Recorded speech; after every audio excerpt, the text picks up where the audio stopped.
3 British mountaineers attempt the climb of their lives in Alaska.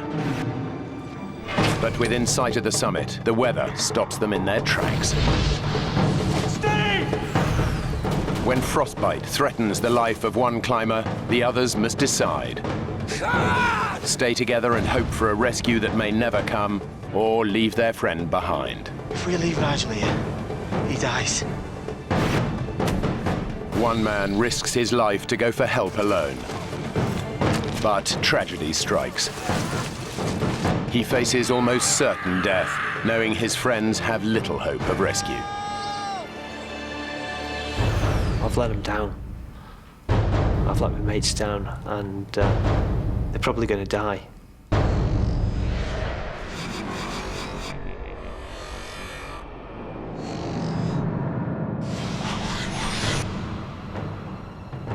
Mount McKinley is the highest mountain in North America. It stands in the Arctic Circle. It's one of the toughest climbs in the world. The team has set their sights on the 20,000-foot peak. They've been climbing for an energy-sapping 2.5 weeks and should be one day from the summit.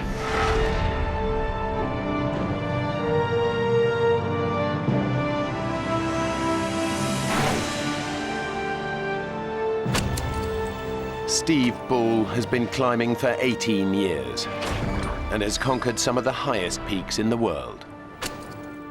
For me, the mountain environment is a very special and beautiful place. Particularly Mount McKinley, it's one of the great wildernesses of this world. It's been one of my ambitions for a long time. Anthony Hollinshead is Steve's best friend and his longtime climbing partner. Climbing is predominantly having trust in your climbing partner. It's paramount that you know what the other's doing. Nigel Vardy completes the 3-man team. This is his first expedition with the others. He's an experienced climber, but he's never attempted a mountain as treacherous as Mount McKinley. I sometimes suffer a little bit with confidence, and sometimes I have to say, Nigel, you can do this, you'll be fine. Originally, Steve had the dream of climbing McKinley, and really we perhaps followed his lead.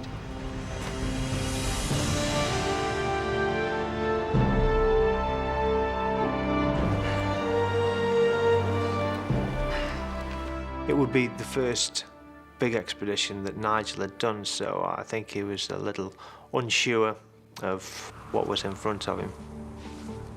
With Nigel coming into the team, it's obviously changes the team dynamics slightly, I suppose. Stephen and I were used to making decisions. Right, you ready? There's an awful lot of pressure to work together well, because you are reliant on each other. Absolutely reliant. There is nobody else there. Come on, let's get going.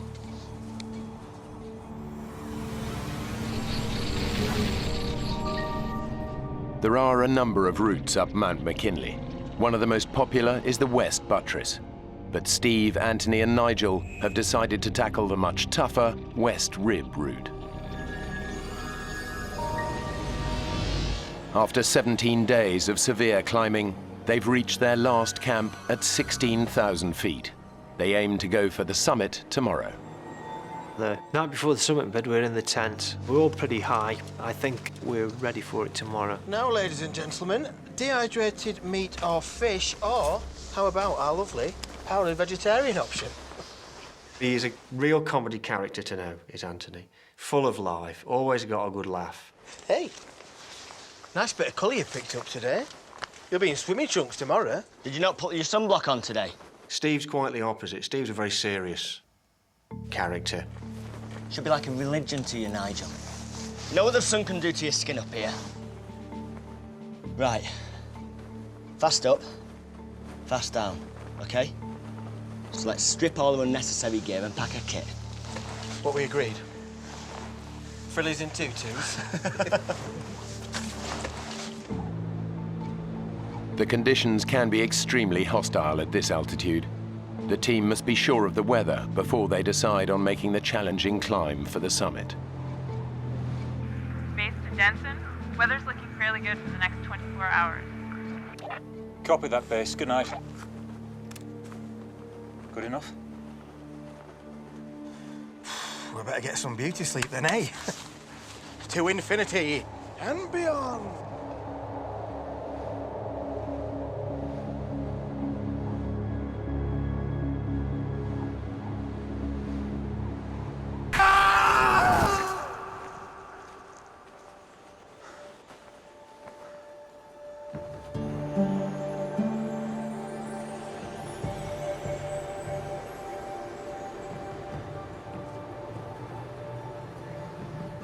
Fellas, you should have had this done earlier.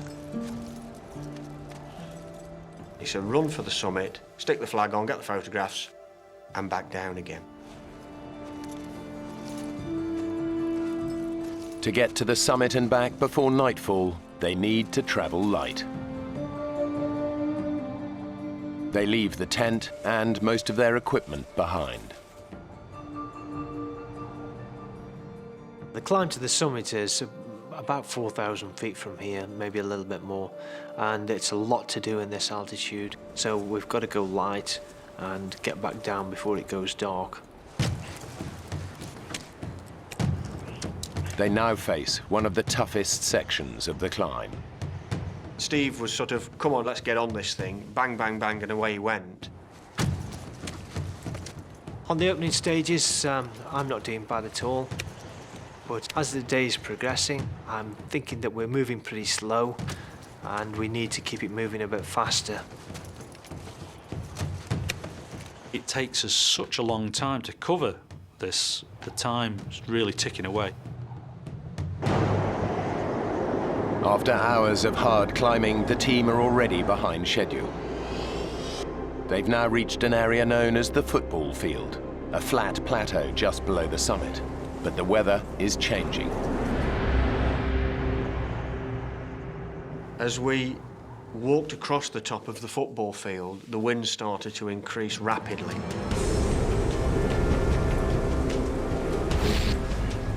The temperatures dropped to around minus 50 degrees centigrade, with the wind howling over the summit ridge at about 70 miles an hour.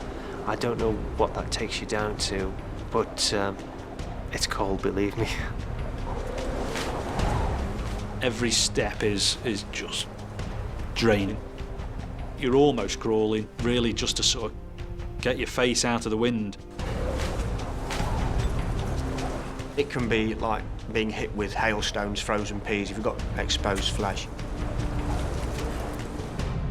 Weather conditions on Mount McKinley are some of the most unpredictable in the world and can cause death by flash freezing in seconds. We'd all got 17 days hard climbing behind us, which means you don't carry a lot of excess fat, which is what you need in a situation like this. These conditions are very tough for all of them, but for one, the conditions are proving too much. What I didn't realise was how cold Steve was getting. Steve was getting bitterly cold. I can feel myself going down. I'm shivering, my teeth are chattering, my thought process is slowing down, I'm becoming lethargic. Steve, who is leading the team, is beginning to feel the effects of hypothermia. He's literally freezing to death. They're at over 19,000 feet, and the temperature is plummeting. At such altitudes, the impact of an unpredicted storm like this is devastating. Steve is suffering badly. Anthony and Nigel know that they have to get him out of the freezing cold. We need to look for shelter! Get somewhere safe, now! Finding anywhere to hide up there is very difficult. You really are out on your own. Right! Up there! By the grace of God, we found a crevasse at the base of the summit cone. We took our ice axes and opened the face of it up, which was very hard work. I can feel myself going down. I'm shivering. Hypothermia is going to come soon if I don't get out of this wind.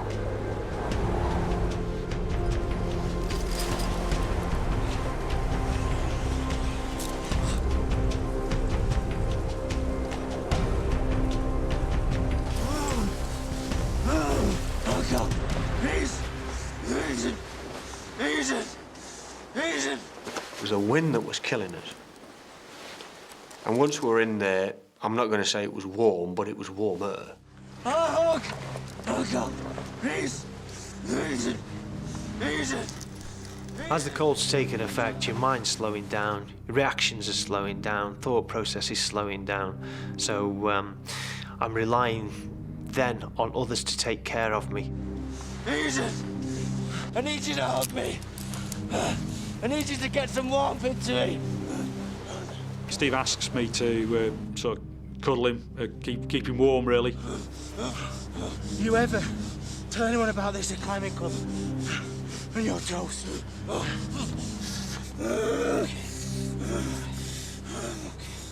Anthony was talking to Steve quite a lot, and I think that probably came from the fact that they were great friends anyway. They'd known each other a long, long time, and Anthony just wasn't going to let him go. Thirsty. Give us a drink. Nice drink. Let's see what we've got here.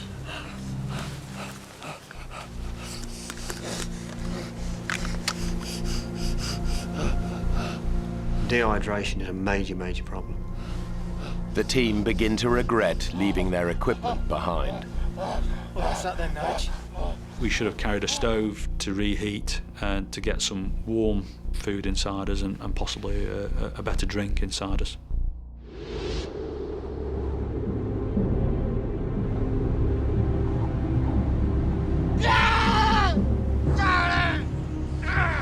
It's all right, mate. It's all right. Just calm down. I'm here, all right? So shh. We got to radio for help. Get them to send help. We'll never get Steve down on our own, not in the state that he's in. We've got no choice. I don't know. He's still shivering and moving. That's a really good sign. Nigel and Anthony know that Steve would want to carry on, but they now must decide if they should call off the climb and send out a Mayday call. It's a very difficult decision to actually decide that we've got to make this Mayday call because we don't know how Steve's going to react. We need to call now rather than waiting till it's too late. Just hope there's enough charge in the battery to get through. Tried to keep it warm, but it's so cold. Is it okay? We'll get a better signal outside.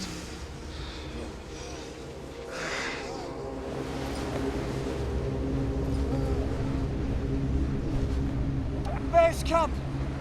This is Expedition Denson. Do you copy? This is Expedition Denson, requesting urgent assistance. Over.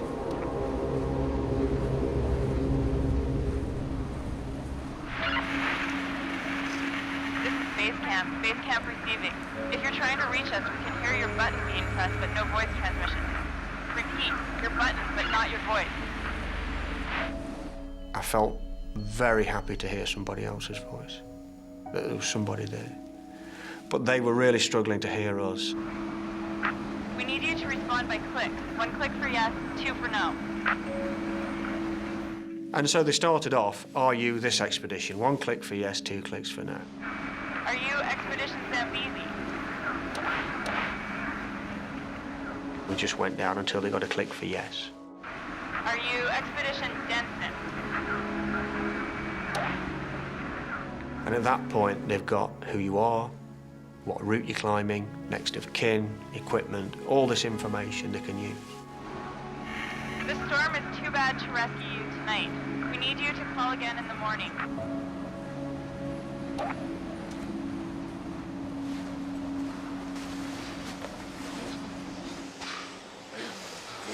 What did they say? I'm to call. Reconfirm our position in the morning. We've just got to get through tonight. Radio again tomorrow.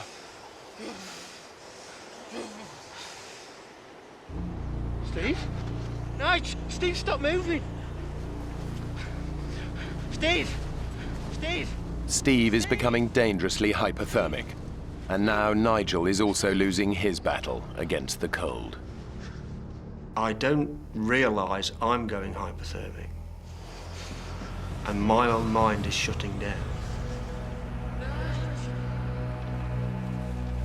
Anthony must try to keep his two friends alive in temperatures of minus 30 degrees at almost 20,000 feet.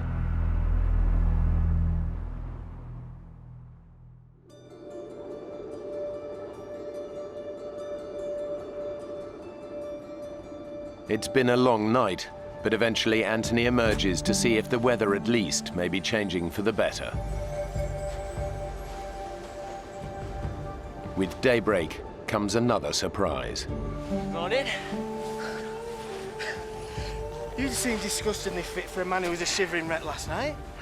Obviously these big manly arms of mine. Stuffed. Overnight, Anthony managed to slow the process of hypothermia by holding Steve's body close to his own, providing much-needed insulation against the cold. It was a vast improvement from the previous night. Steve actually was in a good condition. Come on, let's go and check where we are. What about Nige? Oh, we can get him later. Look, just like you and I, let's go and have a look at this mountain that we've been talking about for so long. Okay. At this point, I'm still hoping to make it to the summit, for all three of us to get there.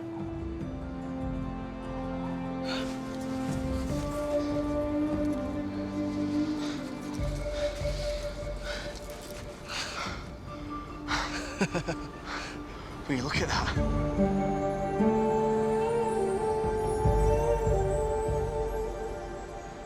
It's there for the taking. Come on, let's go for it. Steve, last night you were pretty bad, you know. Nigel thought, we both thought that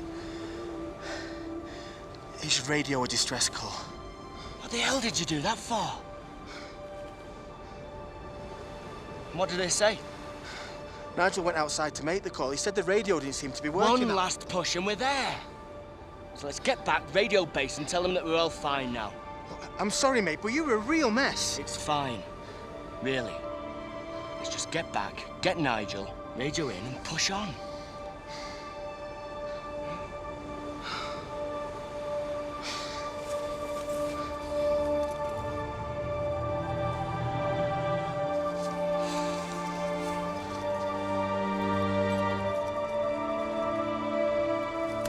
Nigel still needs to radio in to confirm their position and let base camp know that their emergency is over. I took the radio and I put it on the edge of the crevasse top while I hauled myself up and my rucksack. And I knocked it with my elbow. And just watched this little black dot go flying down the slope. And I thought, you prat.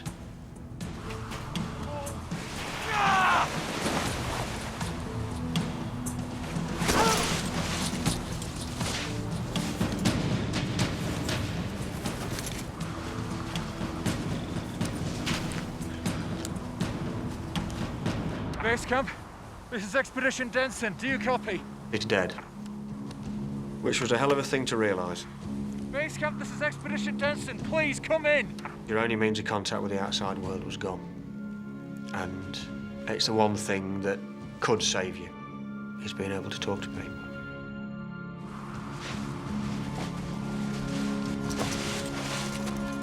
Nigel! Is everything okay? Guys, I'm so sorry. I've dropped the radio. I've broken it. Nige, your face. I'd missed this completely. I'd not realised it was happening. And he looked at me and I could feel his hand come up and pull. I got balaclavas here and just pulls them over. And I can't feel this cold. I can feel numbness, but I can't feel any further.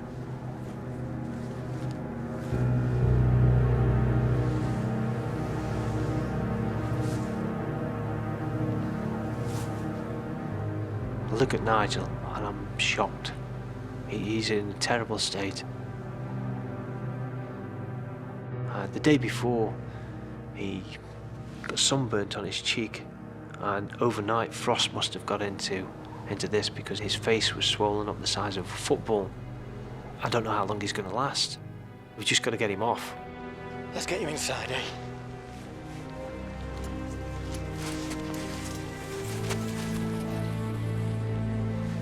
Look, Steve, so sorry.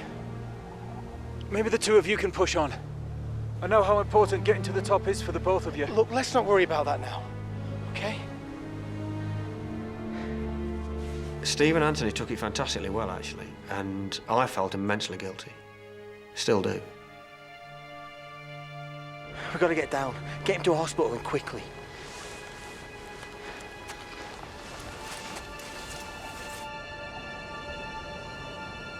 The mountain will be here next year, be here the year after. If we leave Nigel like this, he might not be. We've got to get down. With the radio now broken, all chance of communication is gone. It's a race against time for Steve and Anthony to get Nigel down the mountain. As soon as they start their descent, the team realize that Nigel is suffering from more than just frostbite. When we set off back, it's obvious that Nigel is struggling, and we didn't realise that his eyesight was quite as bad as it was. The swelling on Nigel's face has forced his eyes shut. He's becoming weaker and confused, slower with every step.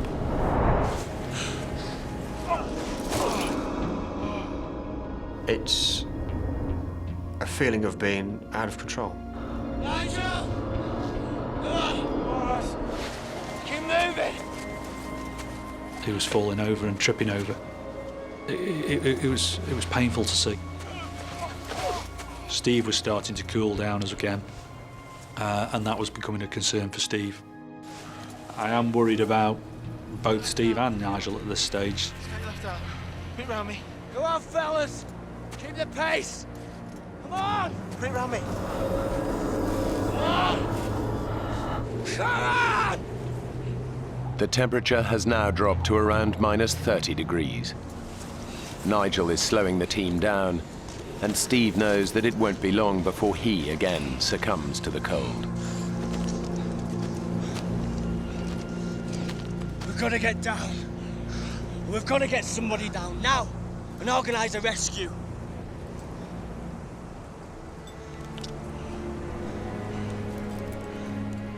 Tony, I can't keep going at this slow pace. I'm going to go hypothermic again. I have to go down on my own.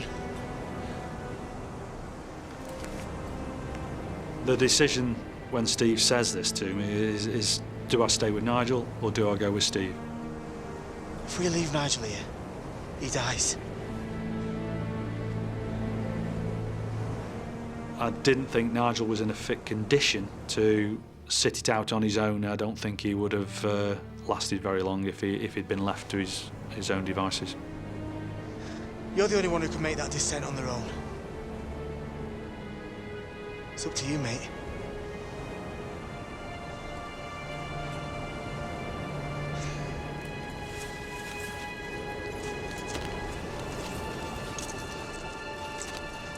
Are you sure? Yeah. It's very selfless of him to stay with Nigel. You be all right? Will you? See you later. Steve.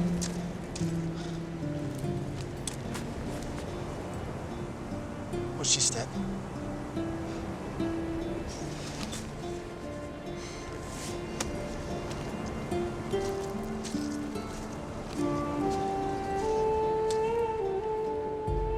Somewhere in the back of my mind, I can hear some mumbling going on.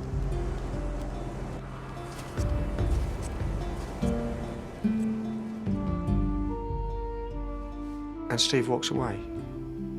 And I'm looking at him, squinting, thinking, Steve, where are you going? And he's gone.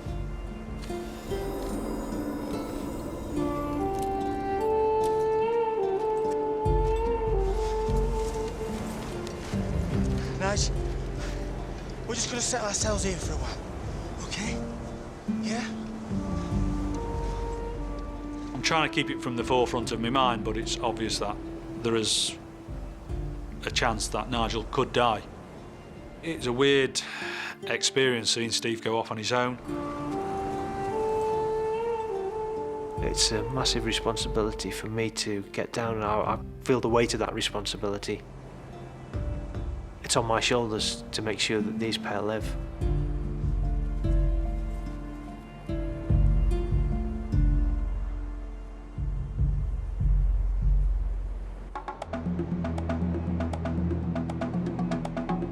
Steve believes the lives of his friends now depend on him, successfully making the treacherous descent down the mountain alone to raise the alarm.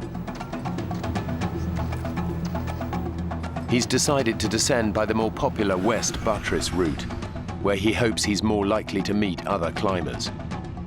But it's not the route the team used for their ascent, so Steve has no experience of it. The pressure's on to get down really fast now, but I can't pick out where the route's going. I'm worried at this moment that I'm not going to be able to get down quick enough for Nigel. I know that sometime Anthony will make a decision that he's got to get down if no one's come up to rescue him. And I'm worried that if he leaves that decision too long, he too is going to die up there. I need to get down as fast as I can. Steve knows he has to find the most direct way down, no matter what the risks.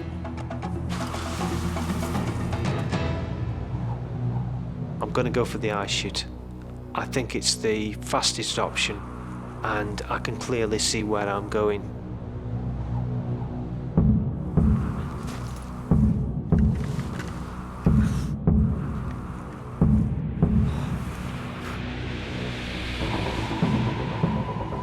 Down climbing is much harder than up climbing, and when you've not got a rope on or someone to care for you up above, the risk's high. My heart's pounding a little bit.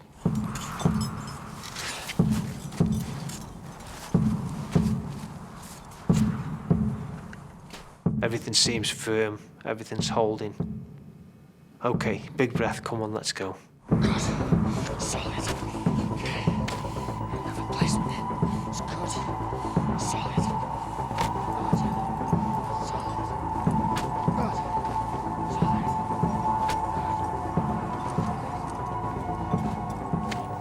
All of a sudden there's a crack. And I'm off. The adrenaline's going, and I'm thinking so fast that these seconds I'm falling feels like minutes.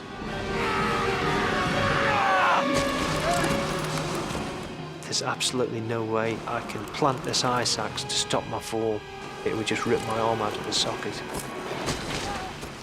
I need to stop.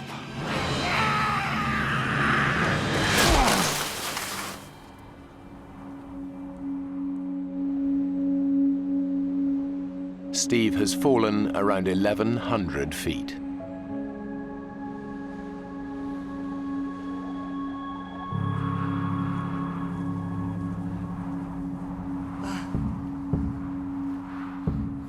Oh, I can't believe I'm still alive.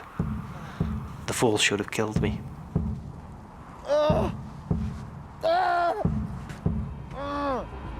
Steve has severely injured both his legs. The right is fractured, but his left is shattered in 12 places. He's over 17,000 feet up, and in his condition a huge distance from the route where he had hoped to find help. Over 2,000 feet above him, his friends are waiting for the rescue that may now never come.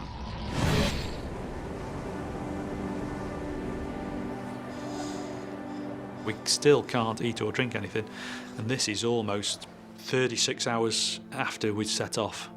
So, you know, it's a long time to go without taking anything on board. There is little we can do to stay warm without using our energies up. Not knowing quite what the next step is going to be. And we're telling kiddies jokes, which aren't very funny. How do you keep a dog from smelling? Hold his nose.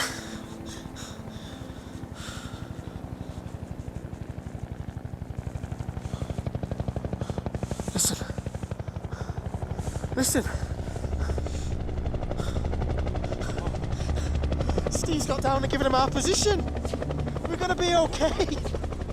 You're listening and listening and listening and thinking to yourself, fantastic. This could be it. Help! Help! I can hear helicopters. You can hear the chopper blades coming round and round the mountain. Help! Thinking to myself, are they looking for us? There's a rescue party coming up the mountain now, or we're going to be safe.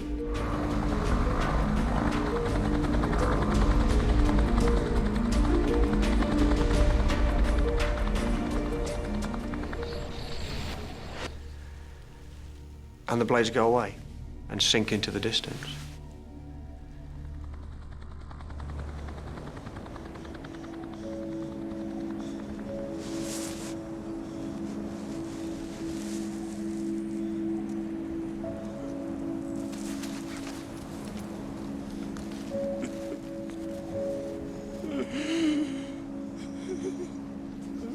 At this kind of altitude, a helicopter rescue is virtually impossible. Whatever they can hear, it's unlikely that it's deliverance.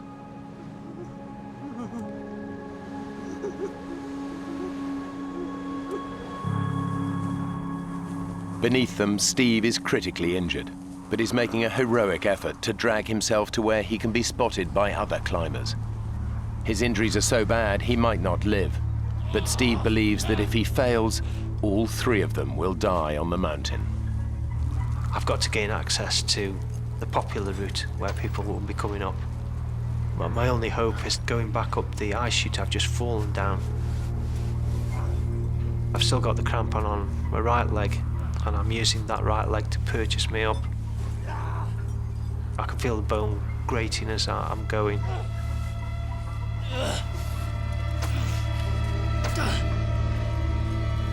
I get so far up, and my crampon slips, and I'm sliding back down again.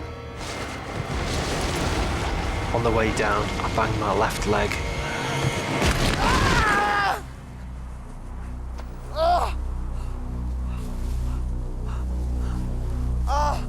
Pain's quite excruciating now.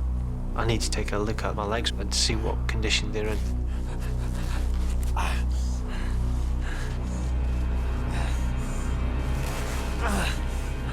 I roll up my trousers.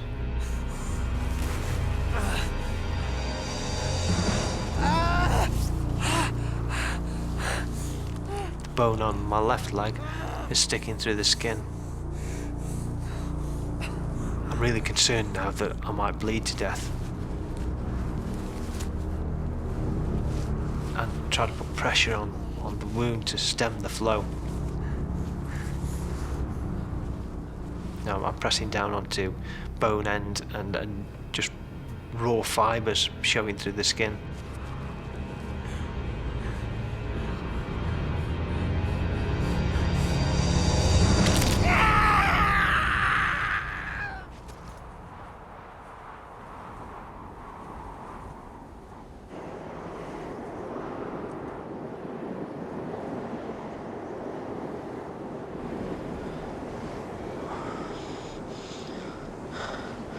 Knock, knock. Who's there? Lettuce. Lettuce who? Lettuce, and it's freezing. Sorry. That's bad. I feel very helpless. I really do. And to have somebody there with you is fantastic. He's being like a nursemaid and being a very, very good one.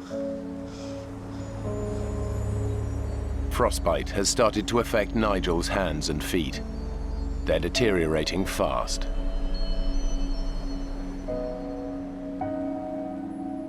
Nigel's extremely weak. He's very cold, and myself, I'm actually getting colder at this stage. Let's get this glove back on.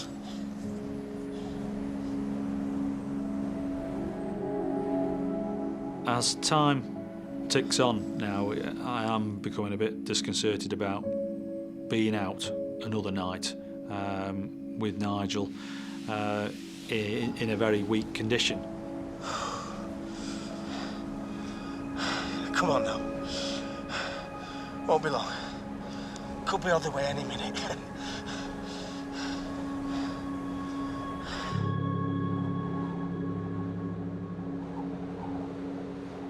Steve is desperate to press on for help. He must splint his leg to keep going. I tie my ice axe around my leg to try and support it.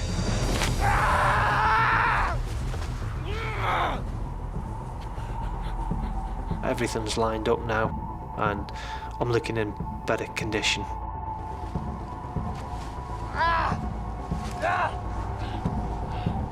Now comes a big test. What am I going to do? If I don't put my weight on the leg, I'll never know, I'll never get off. Gotta give it a go.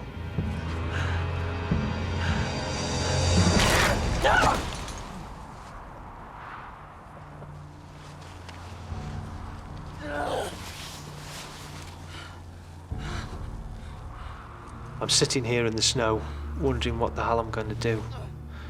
I can't stand up and walk. I've tried crawling.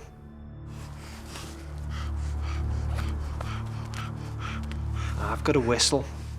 I start to blow my whistle in case there's anybody just the other side of the rib. I'm sitting there thinking, what else can I do to attract attention? I've got nothing else.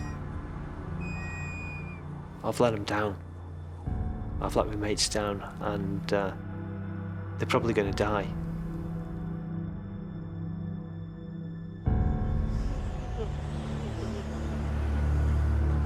They have now been exposed on a barren mountainside for hours. And even though the Arctic nights are very short, as the sun gets lower, it just gets colder and colder. It's getting close to sort of 9, 10 o'clock, 10:30 time, where I'm starting to realise that at that time of the day, it'll be very unlikely that a rescue party will come to us. And as a result, it's starting to hit home that we could be out in a very exposed area for a second night.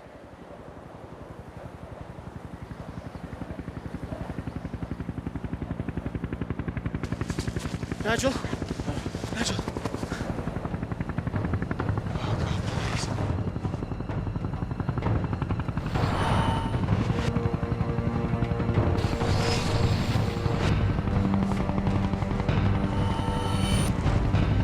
Nigel! Look!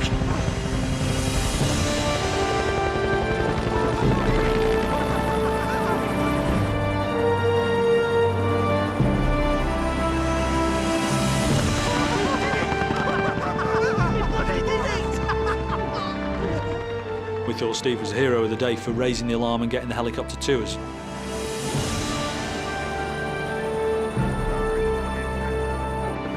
At 19,500 feet, this is still the highest helicopter rescue on record in North America. And it was only attempted because of Nigel's Mayday call the previous night.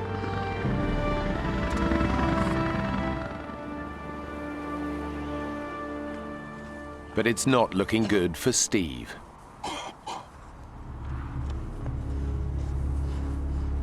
Night is beginning to fall, and in these temperatures, Steve knows he'll be lucky to survive the hours ahead.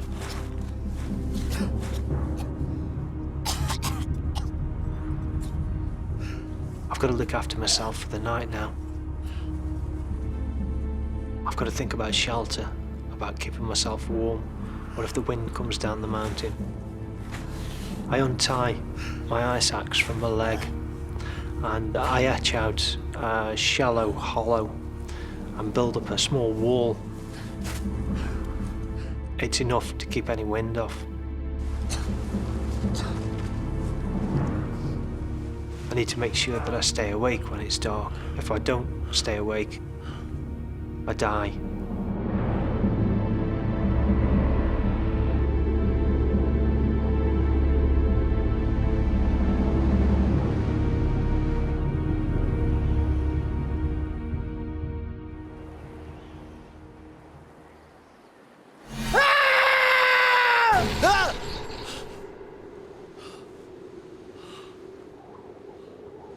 This is it. The sun's gone down.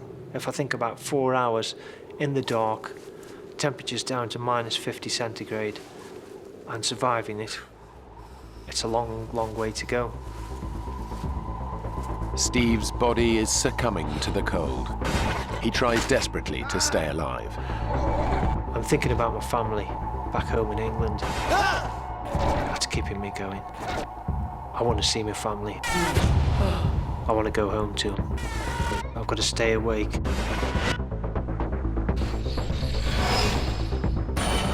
I'm messing with my leg. Putting my goggles over my eyes so my eyes don't freeze. Even tapping my leg to stimulate some pain so that it keeps me awake.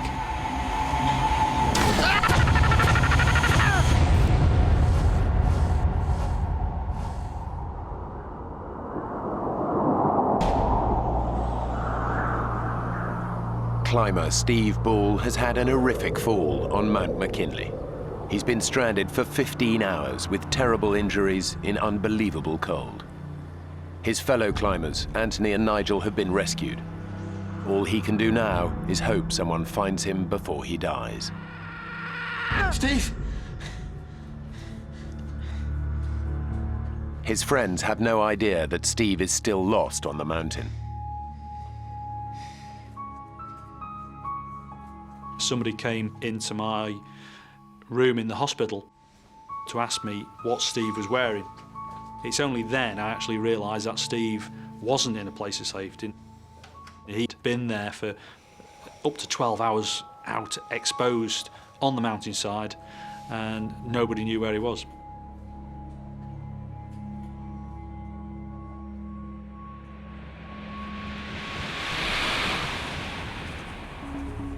Climbers have now been alerted and are out searching for Steve, but they have no idea where to look for him and have little hope of finding him alive.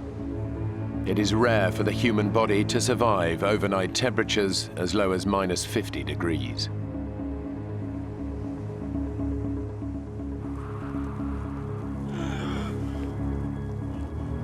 I can't feel my feet anymore.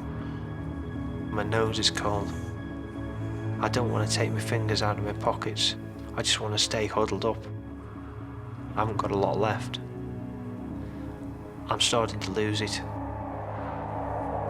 Steve's lost all hope of being saved. He hasn't made it to the path. All he can do is wait for death.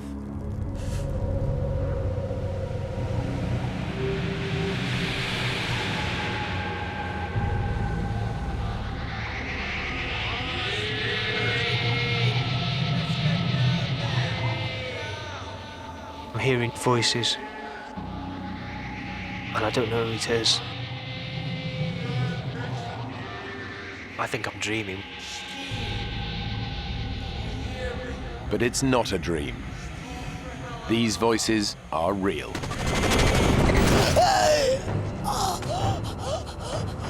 Tom, on the radio, quick. I know these voices, and I know I'm being rescued. I know I can't be dreaming it because I'm feeling the pain, and you don't feel pain when you're dreaming. I'm awake.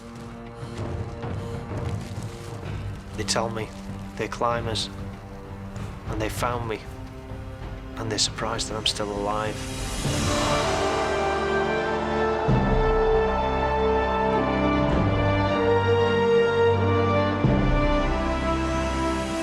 I'm cold, but I'm alive, and I'm going to stay alive. I want to go home.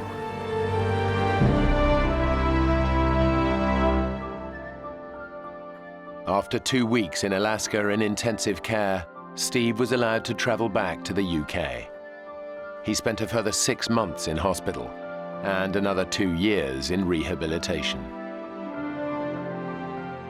My frostbite injuries resulted in amputations of all the fingers and thumb on my right hand, my left hand mid-palm, the left leg has gone below the knee, and my right foot has gone mid-foot. and of course, a little bit of nose.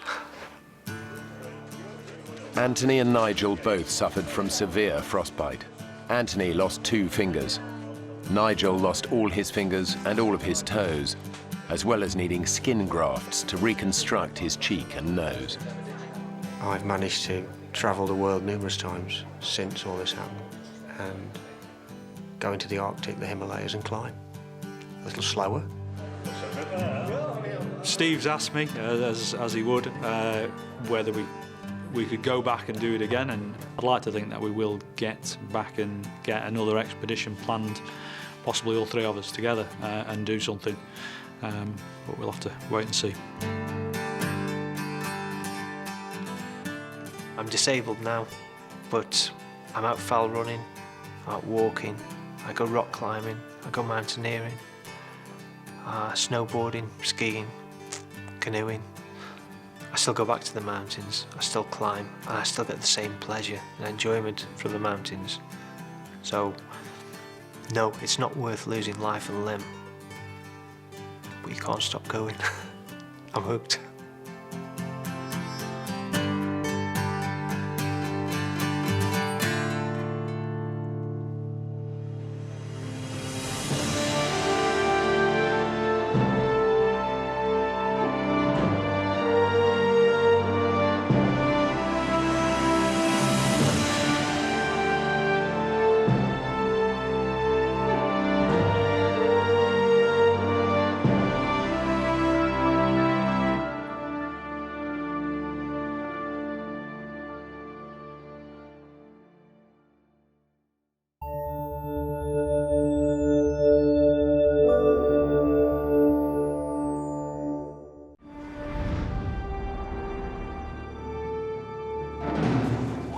Five Boy Scouts and their leaders take on one of the toughest trails in the Grand Canyon. How comes it's so hot?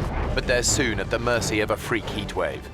And as their water runs out, what started out as a fun adventure quickly turns into a fight for survival. 3 15-year-old boys risk their lives in a desperate race to find water.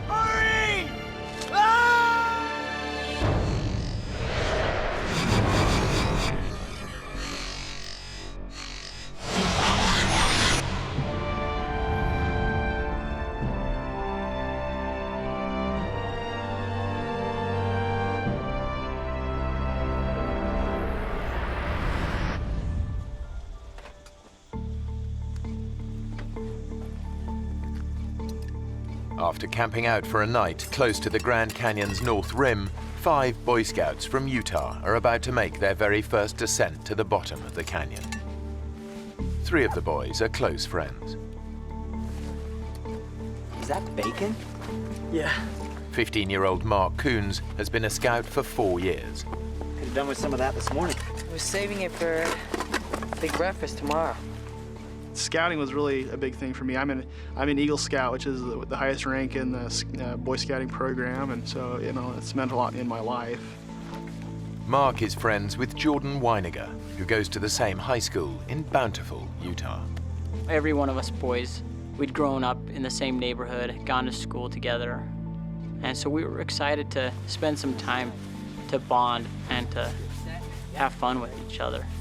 It's still kind of heavy with all this water. Nah, it's all that bacon I'm hearing about. First rule of hiking, always be nice to the guy carrying the breakfast. It's a good point, Mark. Maybe I should take that back. Dream on. Making up the trio of friends is David Phillips. Check his roll. He's the most experienced hiker of the 3.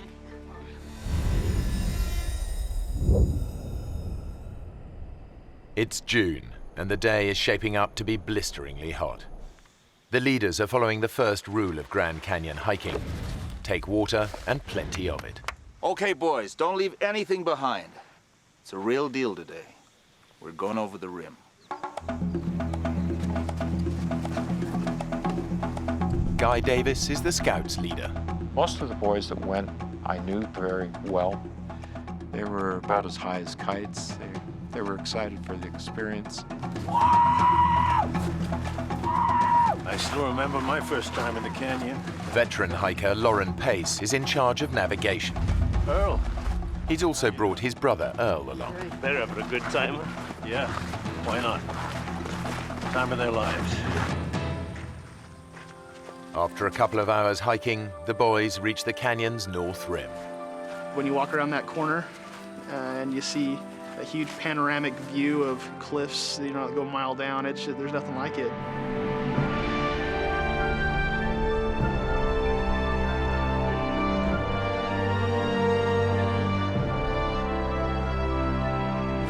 It's the biggest canyon on Earth, 18 miles wide and nearly a mile deep in parts. Its sheer size makes it one of the world's most extreme hiking environments. That's where we're going. All the way. Whoa. It's amazing. This place is incredible. The scale of what they're taking on hits home. We're going all the way down there. If you get bored of hiking, there's always the fast way down.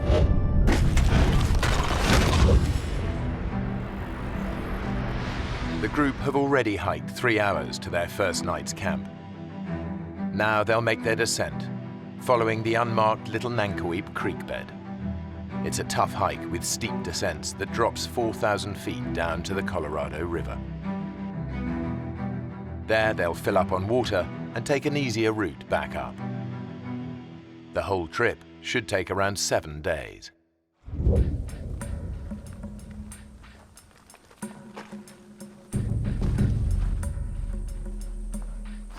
An hour on from the canyon rim, the group reaches the end of the official route. From here on, they'll be off trail all the way down. The trail ended, and then it got very rocky. That's when we saw the difficulty of what the hike was going to be. Jordan is right to be wary. Every year, some 300 hikers get into trouble here, and about 200 of them have to be airlifted out by rescue services. Around 10 more aren't so lucky and die here. And going off-trail in the canyon intensifies the risk.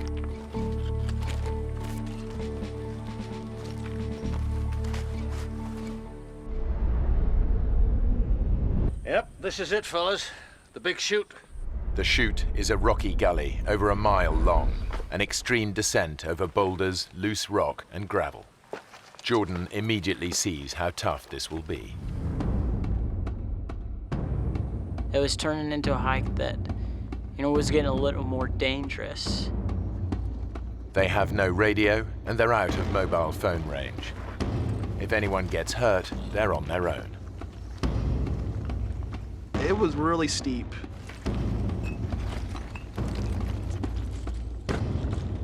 As the most experienced hiker, David takes it in his stride. Pack's off, guys. Mark is a little more cautious. You'd have to climb down a big rock and hand packs down to other people. I got it.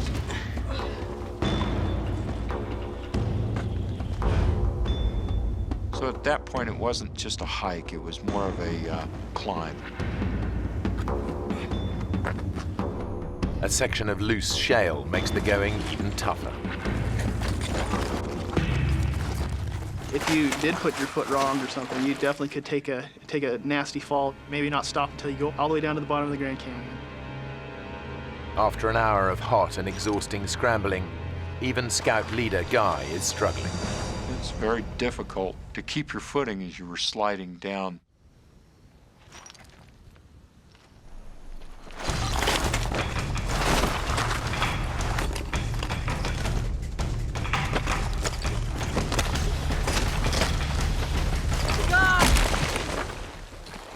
God, you okay?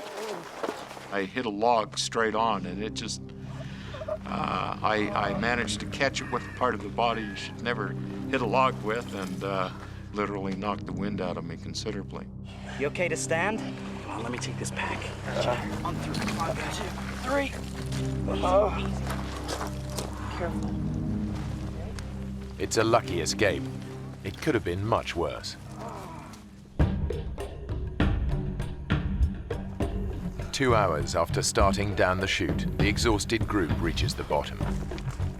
They've descended over 1,000 feet. Now, there's no going back.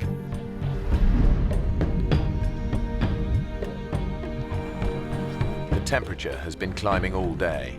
It's It's touching 100 degrees Fahrenheit.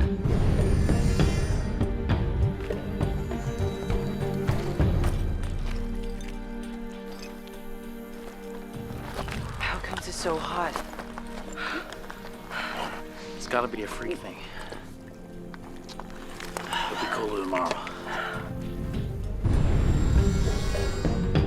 In fact, a freak heat wave has hit the canyon.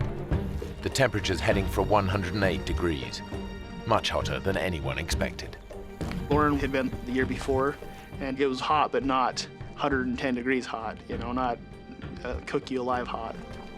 We had anticipated that the temperature would be in the 90s. 90-degree weather would have been bad enough. And the route down offers no protection from the ferocious sun. This is when we realized that we don't have any shade. We're not going to have any shade from now on. There's nowhere to hide. It's constantly beating down on you. That's just draining us and dehydrating us. Just a day into the hike, things are beginning to go badly wrong. We were alarmed that we were going through the water as fast as we were. In the searing heat, they've already gone through 3/4 of their water. The only place they're going to get more is the Colorado River. But it's over 2,000 feet down, and they're still a day and a half's hard hiking away. In this heat, they'll run out long before they get there.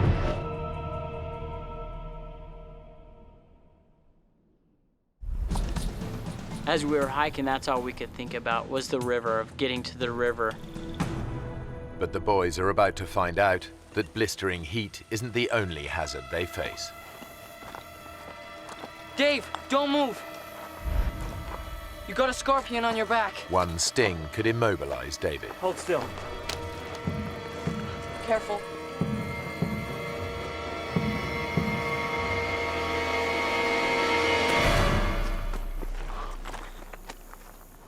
You think it could kill you? I don't know. I don't really want to find out. It's a reminder of just how hostile the canyon is. As well as scorpions, there are thousands of rattlesnakes. Stepping on one would be all too easy. And getting bitten out here miles from medical help could be fatal. Come on, let's go.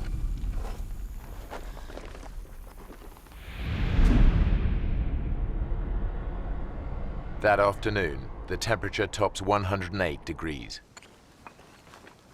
By 7 that evening, they've had enough. Okay, guys, this is it for the night. We were really exhausted. We were just grateful to be off of our feet. We were grateful to have the sun down off of us. David does his best to keep his friends' morale up. Hey, guys! Guys, come here. You can see the river. It's miles away, Dave. When I first saw the river, all I could think was, that is still very, very far away. So it was really worrisome to me that it was so hot and that I was running low on water. Just think about running in that river and drinking pints of icy water. A couple of hours in the morning and we'll be there.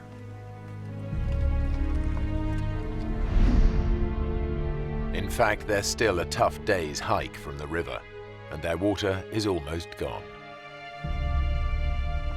We begin to say, gee whiz, am I going to be able to make it down to the river tomorrow? Have I got enough water?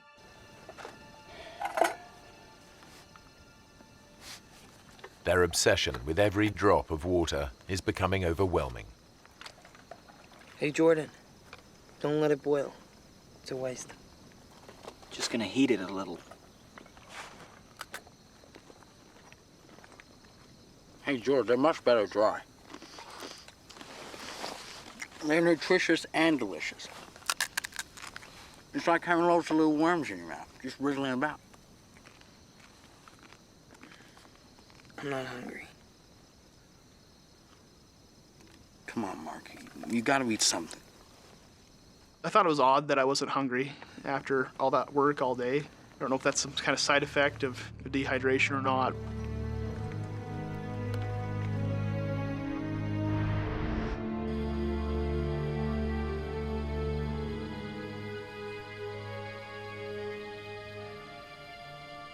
Definitely that night I was starting to feel a little shocked and surprised that something I thought would be so fun was starting to turn into something that was so scary and so worrisome to me. And I felt like I had started to lose control of the situation that I was in. Dave? Yeah? Are we gonna get through this? Come on. We'll get up early before the sun gets down on us. And by the afternoon, we'll be at the river.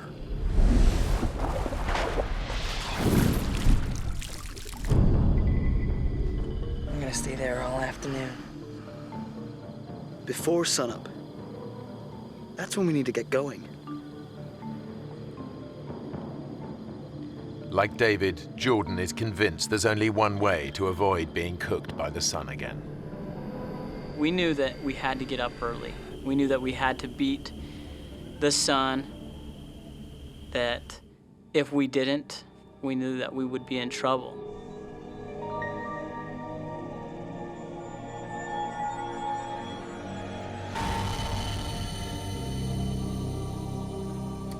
But by the time the exhausted group is ready to go, the day is already blisteringly hot.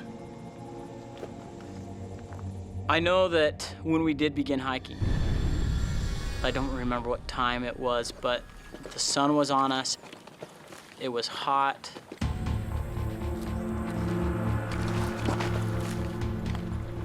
We could feel our bodies were dehydrating. We could feel the heat. They're sweating up to 4 pints of water an hour and dehydrating fast.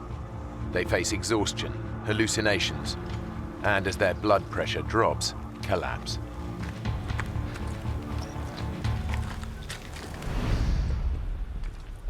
Just before noon, they face yet another ordeal. A grueling descent down a steep, rocky chute.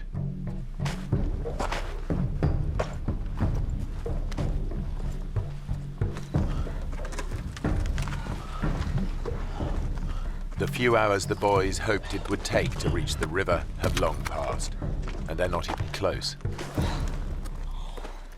And now, the water situation is critical.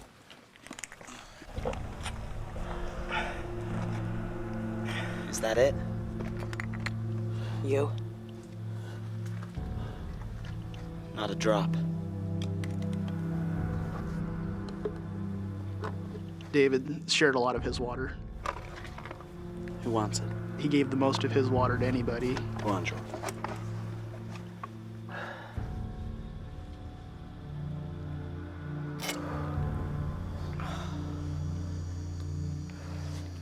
Thanks.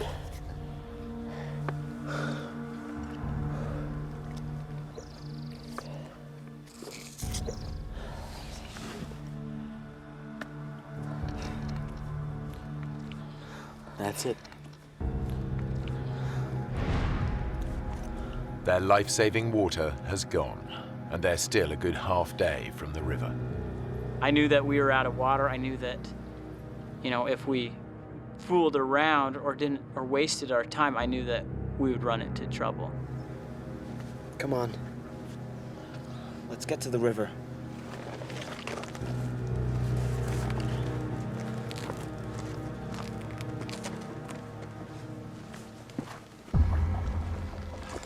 Guy is struggling most in the unrelenting heat. He's fallen behind the rest of the group. It was like being in an oven. I was physically exhausted. Severe dehydration is putting Guy's body under intolerable pressure. Finally, it just gives out.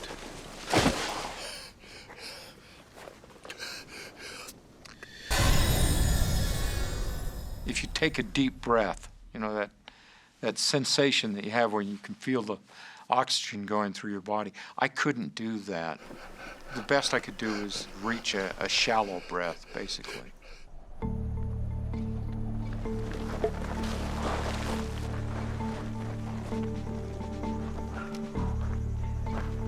Hey, where's Guy? By the time the group realize he's not with them, they're hundreds of feet further down the chute. Guy! I need some help up here! Can't you get down? I can't. I gotta take a break. At that point, I began to really question whether I'd ever make it down to the river. We need to keep going. Look, we can't just leave him. There's some shade here. We'll sit in the shade and wait for him to catch up. We can't leave him behind. But Jordan thinks that waiting for Guy could be a fatal mistake. If we don't go now, we're all gonna die. I'm not just gonna sit here and wait and die. When Lauren said we needed to wait for Guy, I was mad. I knew that if we didn't leave, that we would die. What he needs is water.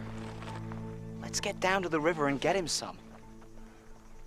Come on. It's a tough call. If they leave Guy behind, he could die. But waiting for him to catch up could kill them all.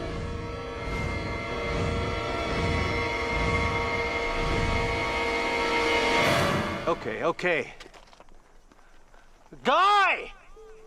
We gotta get down! Get some water! We're coming back! We're coming back with water! Lauren, look after the boys! I had never heard a tone like that in anyone's voice before. That kind of fear or anything like that ever in my life. Just, it changes you when you hear something like that. It's difficult to leave somebody behind, but when it's your own life, you need to do what you need to do.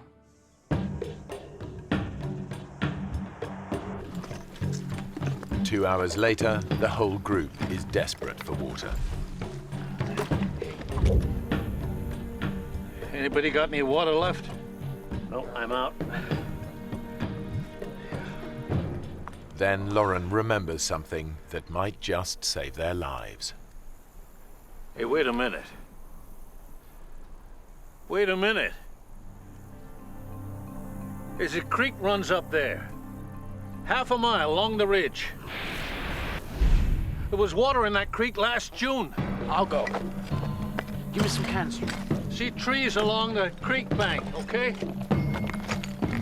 In these conditions, the extra hour of hiking puts a huge strain on David's dehydrated body. But if he finds water, it'll be worth it.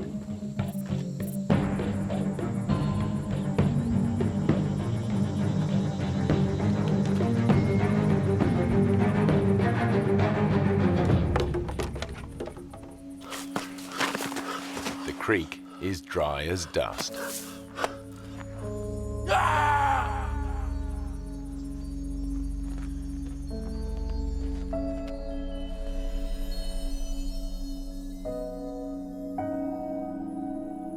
Hey, Mark. Mark, wake up. Wake up. There was nothing there. Just an empty riverbed. It was very difficult. We had no idea where water was, how we were going to get there, when we'd get there, or how much longer we'd last.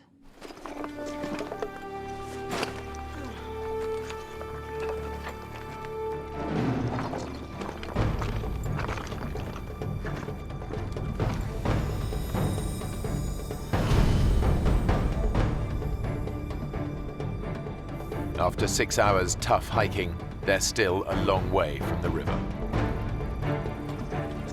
The temperature has climbed to a searing 112 degrees Fahrenheit. Dehydration and exhaustion are taking their toll. Our bodies became weak very fast. Our pace that we were walking slowed down extremely.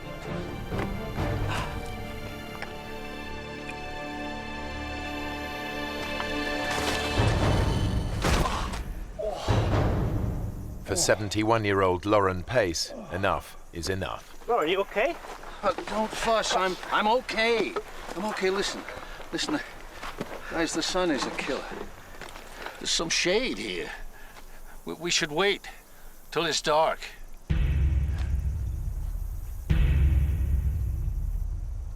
Lauren reckons that hiking at night will be less strain on their dehydrated bodies. But the boys think that if they stay here, it could be the last thing they ever do. There's no easy answer. There was a feeling among the boys that if we stayed there, that we would die, and it was urgent, not something that we could just sit around and wait for. It's hours till sunset. We stay here till night, we're all dead. Well, Lauren knows where to go. Right, so he can tell us where to go. Come on. You want to just sit here, or do you want to do something? Let's do it. Mark? Okay. Going against their leader's advice is a big decision for the boys. Lauren, we need to go on. You shouldn't travel in this heat. We're going.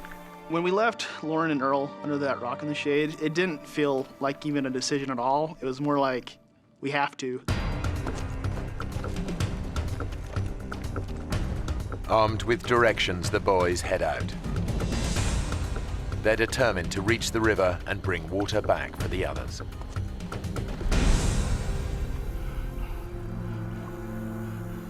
Back up the canyon, Guy is deteriorating. His fluid levels are so low that his body has cut off the supply to his sweat glands. I can't believe a time in my life when I wanted to sweat. I knew that if I could sweat, that it would cool down my body. And I physically tried to will myself to do that, and I couldn't do it. Without cooling sweat, any physical exertion could send his temperature spiraling out of control. If it reaches 108 degrees Fahrenheit, his brain will begin to die. Guy is trapped. If he tries to hike out, it could kill him. Come on, guys. Let's go. Further down the canyon, Lauren is worried about the three boys hiking alone and sends his brother and the other scouts after them. But the three boys are making good progress, and they're now way ahead. They're less than a mile from the river. They just need to make the final descent.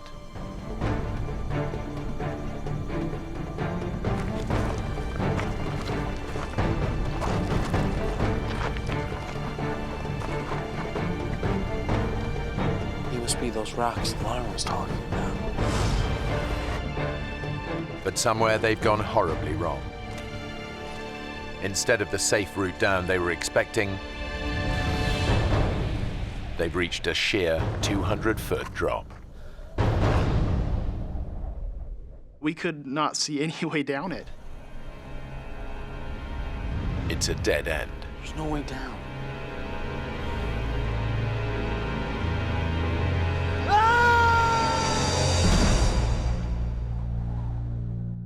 Their water has run out, their leader has collapsed, and the three 15-year-old boys are on their own. Their desperate bid to reach the Colorado River is over. It's the final straw.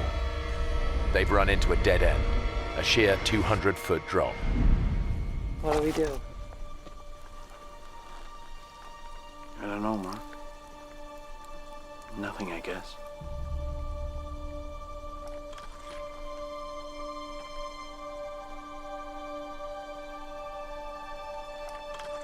The river's out of reach. And with the group not expected back for 6 more days, there's no hope of anyone sending out a search party in time. Now, all they can think of is getting out of the sun.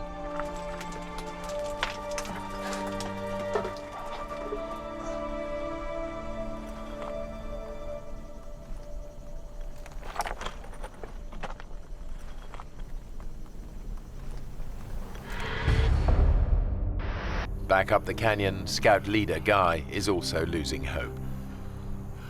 Out of sheer desperation, he comes up with a plan to make himself visible to any passing planes. As I laid there, I knew that it would be hard for someone to see me because I was down below the level. I took out a emergency blanket.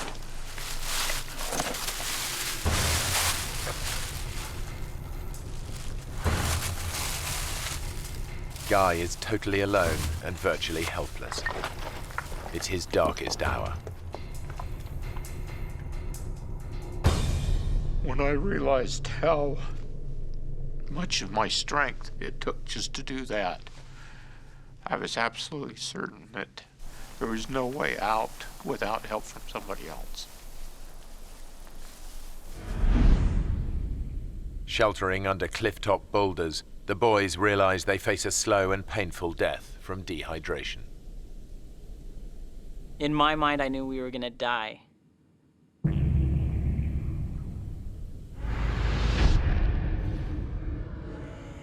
You're weak, your body hurts and aches, you have headaches. I just remember not knowing if I'd ever get up from that position. I remember that could be the last place I'd be, is under that rock.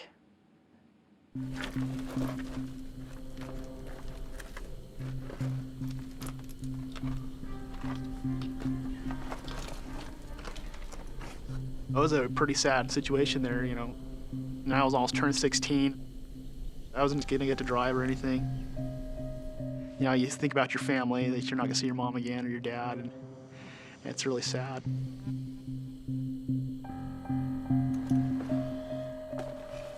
Even David, the optimist of the group, is struggling to see a way out.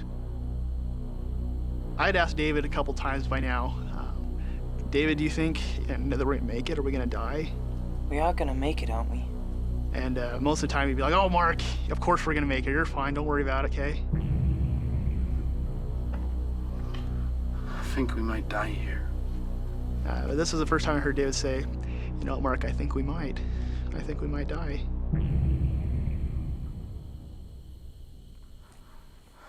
Hey, Jordan, can you get me a pen? Why? I want to write a letter to my mom and dad, you know. Say goodbye.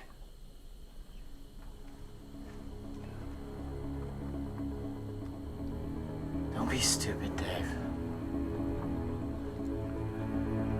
We're not gonna die. I was telling him that, not to give us confidence or not to give us hope, but I almost said it just so that I didn't have to go get him one. So I didn't want to move from that spot. I physically couldn't.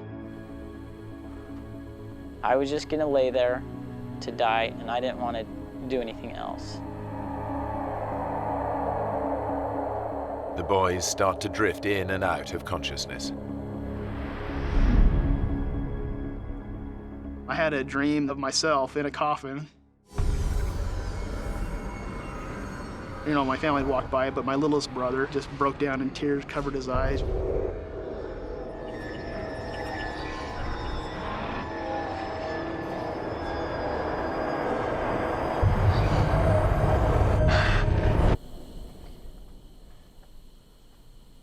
I woke up, and I was like, I don't want to die.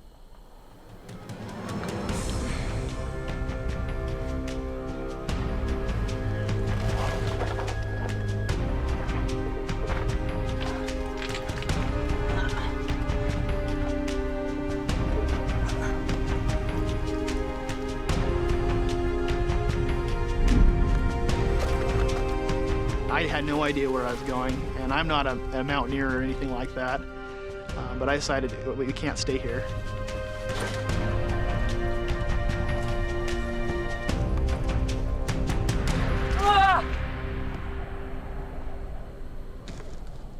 I took my backpack and I chucked it off the cliff, you know, so I'd hope that I was going to make it down to pick it up again. Mark threw his backpack over and said, you know, this is what we need to do. Trying to climb down the sheer cliff in his weakened state is near suicidal. But Mark's made his mind up. He's going to get down or die trying. Come on, guys. We gotta do it.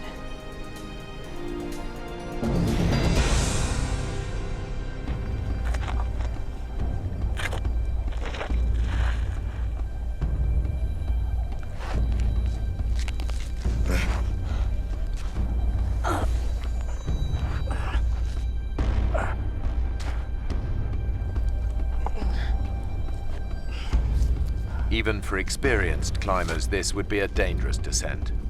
But Mark has no ropes and has never rock climbed in his life.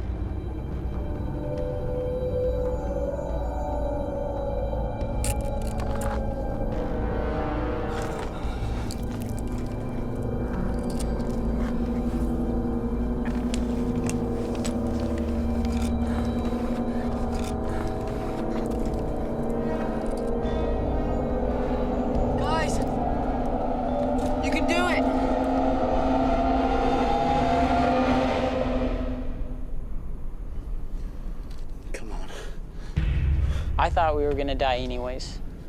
To me, death was gonna happen. And so it seemed like anything would be better, even if it was a ridiculous plan.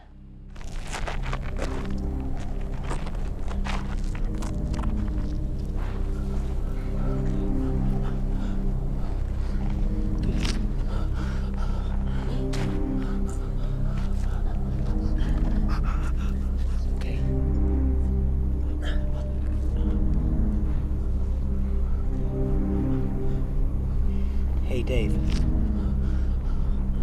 How are we gonna get back up this?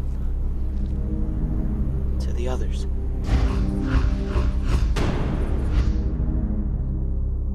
We knew that it would be too difficult to get back to the top of that. And at that time we knew that there's no way we'd be able to make it back to them with water. But the boys have no choice.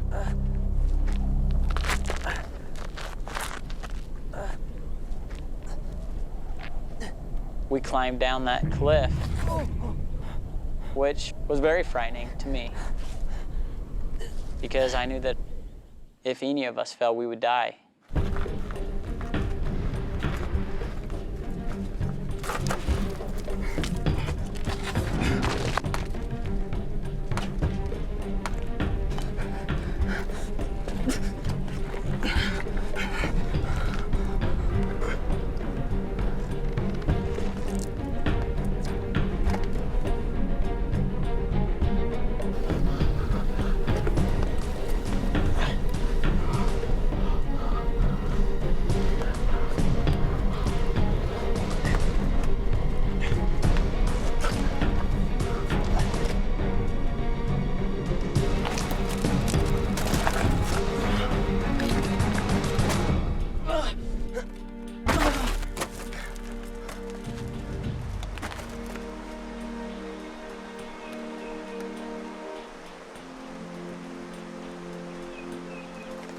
Hey!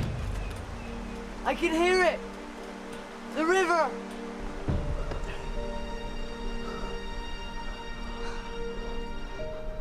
You okay, Dave? My eyes are going funny.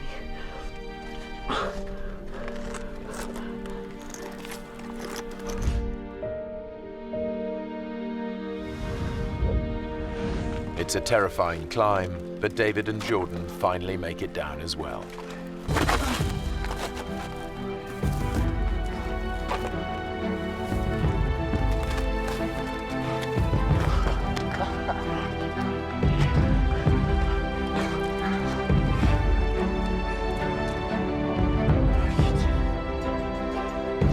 It was a sheer cliff that I couldn't do again. I think we were all amazed that we were still alive, I guess. But David is in trouble. You okay, Dave? He's showing early symptoms of heat stroke. He needs water fast. I'm cool. Come on. Back up the chute, Guy is so dehydrated he can barely move. He's now at the mercy of the canyon and its inhabitants. There was a rather large rattlesnake that was a few feet away from me. The western diamondback rattlesnake is one of the most aggressive snakes in the US. A bite from an adult can deliver enough venom to kill in as little as 6 hours. I remember experiencing the fear that that snake would turn and sense my body heat. Guy is so weak he can't move out of striking range. And that experience lasted for about an hour while that snake was there.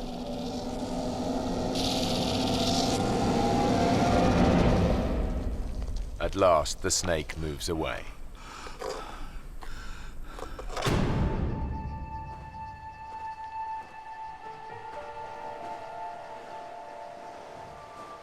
Since making it down the cliff, the boys have walked for over an hour, but they still hadn't reached the river.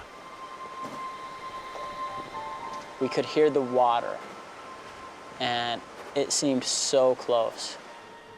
But as we go around one corner, and then the next corner, and then the next corner, you know, each corner we thought it was the next one, and it wasn't.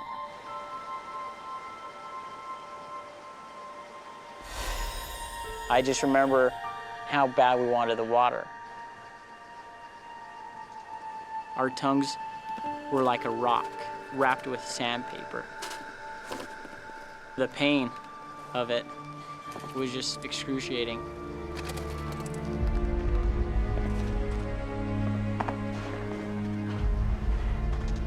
I remember Dave complaining about his vision. Come on, Dave. You're nearly there. And he was shaking. All of us were.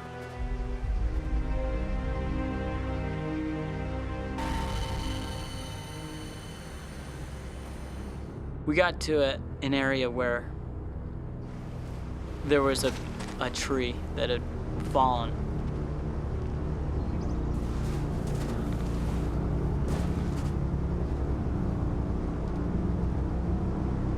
David was leaning against a tree, and I was like, hey, we're almost there, guys. And at that point, David collapsed. David? Dave? You okay? Me and Mark went over to him. Dave. And I remember seeing Dave's eyes roll back in his head, and his breathing is really jumpy. Hear us.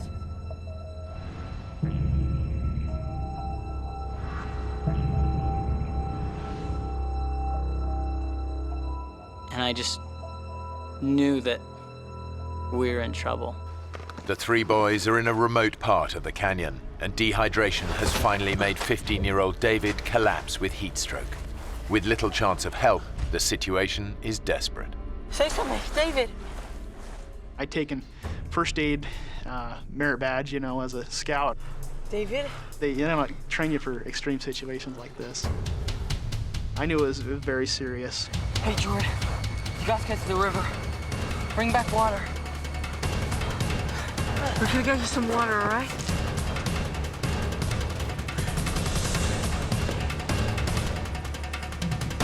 And as I went around the first corner, I could see the water, and it was about 100 yards away.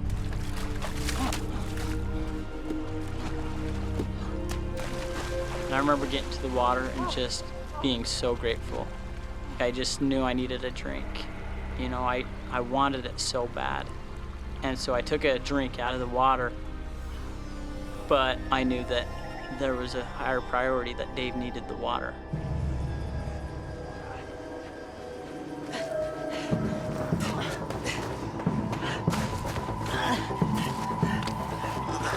Why isn't he swallowing it?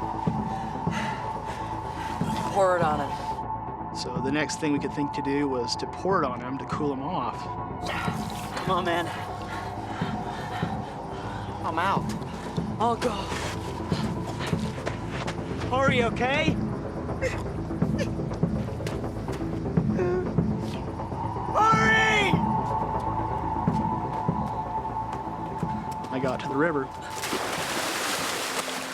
And I took my bottles and I was filling them up and drinking a little bit. And when I pulled up the water bottle,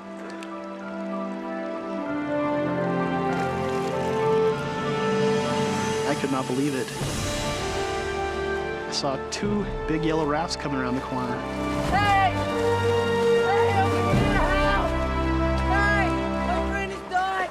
Help me! The next thing I knew is I heard Mark yelling, "Help!" from the distance, and I was just hoping for something. It's an incredible stroke of luck.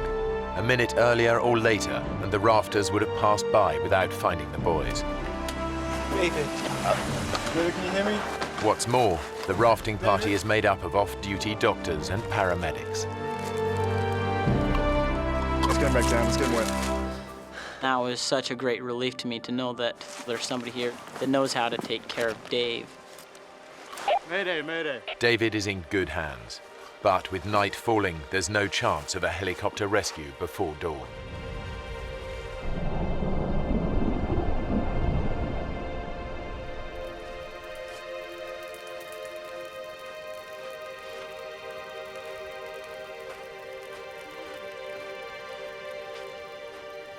Seemed forever that they were working on him, not knowing if he's gonna make it, not knowing if he'll die.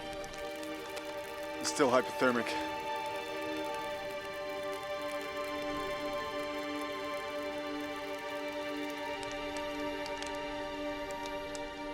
It was dark, so I can't really put a time on it, but somewhere around 10 that night, the one that said he was a doctor came over and said, "I'm sorry to inform you, but your friend has just passed away." Sorry.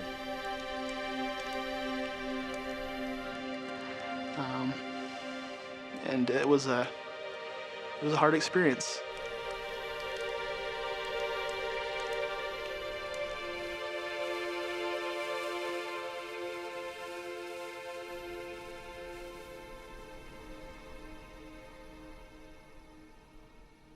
I think it really tore apart our hearts, knowing that our friend was gone.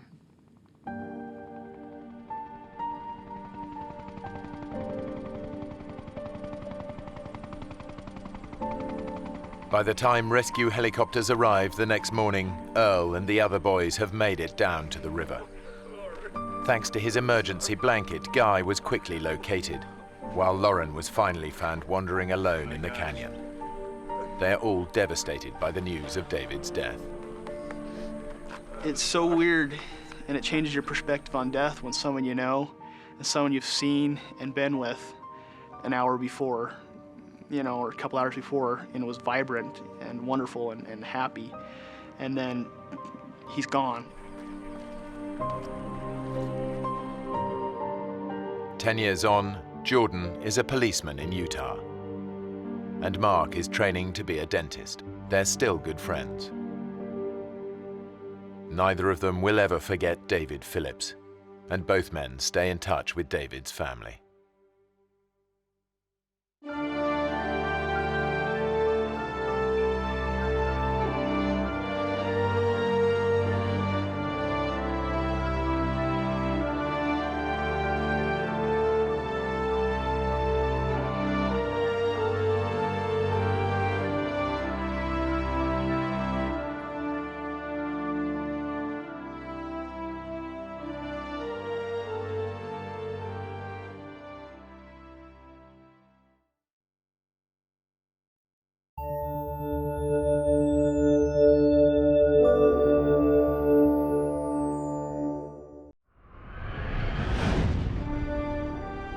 In the heart of the Alaskan wilderness, a father and son set out on the trip of a lifetime. Then, disaster strikes. Watch out, Flint! Hold on! Swept under an ice shelf, they fight for their lives in freezing water.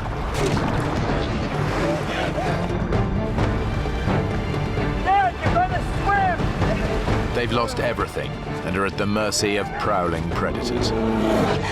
The son faces a terrible dilemma: stay with his father and wait for a rescue that may never come, or leave him and risk hiking out through 60 miles of dangerous terrain for help.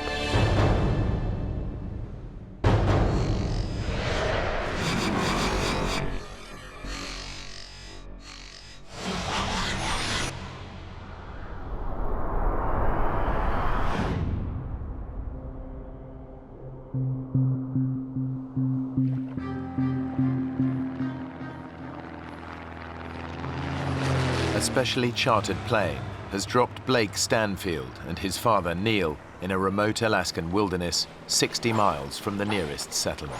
How's the raft coming? We're almost there. Good. Get the coffee on. Neil runs a building management firm, and Blake is a doctor. They'd taken leave to spend some time together. My father and I started backpacking when I was a young boy. Always ended up loving that. He taught me to appreciate the outdoors. Isn't it beautiful, Dad? Well, a long way from Oklahoma City. Blake and I are good friends. We talk every day and share our experiences. He's always been a good kid. Blake's organized the rafting trip as a gift to his dad to celebrate a very special occasion. For my father's 65th birthday, I had planned this rafting trip to the gates of the Arctic as a present to him. Although Neil's been looking forward to this, he knows it's going to be tough. Hey, Dad. Yeah? Man over here? Sure. He'd really wanted Blake to book them on an organized group trip, but Blake had other ideas. Blake is very independently minded and decided that, oh no, we don't want to do that. We want to be able to do whatever we want to do. Since he knew I'd made up my mind, there wasn't much he was going to say that could make me change my mind. Okay, Dad? It would have been kind of nice to watch someone else do the hauling and shoving. Come on, Dad. You want to share this with 10 strangers and a tour guide? Matter of fact, yeah. I had never wanted to, and still never want to go on a guided tour. Let's load her up. It was, an experience that I wanted to have with my father, just the two of us. Better get going, Dad. Just checking everything's shipshape. Where in the world did I put that lighter? I got it. Very repellent. Extra strength, very repellent. Almost anywhere in Alaska, you're going to run into many different types of wildlife, which includes bear, and of course that's something that you always need to be prepared for. The gates of the Arctic National Park is spectacular but dangerous. It's home to hundreds of black bears and grizzlies, not to mention roaming packs of wolves. It's 13,000 square miles of near untouched wilderness. Father and son have no way of contacting the outside world. They've packed no radio or mobile phone. Blake's itinerary has them traveling south by raft down the Koyukuk River to the town of Bettles. It should take around 6 days. Let's go!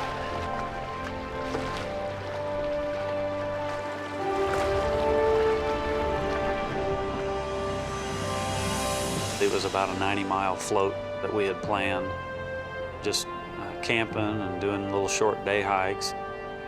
We were just going to have fun. Oh, it's beautiful. Isn't it? Thanks, son. A wonderful, wonderful birthday present. Well, most of our conversation was just how amazed we were with the beauty that we were surrounded by and how remote it was and how quiet it was. Blake and Neil have deliberately avoided the crowds by arriving in early June. It's 2 weeks before the start of the rafting season, so the men have the Koyukuk River all to themselves. Quite exciting, isn't it? I'm glad I came. We commented on the way down the river that wasn't it great to be the only ones on the river, the first ones on the river that year, and there was a reason, as it turned out.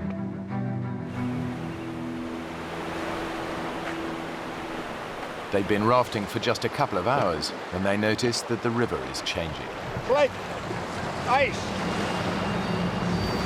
Oh yeah, thought it would all be melted by now. Yeah, me too. For 6 months of the year, the rivers are choked with ice. During the summer, it all melts. But this early in the season, some patches have yet to thaw.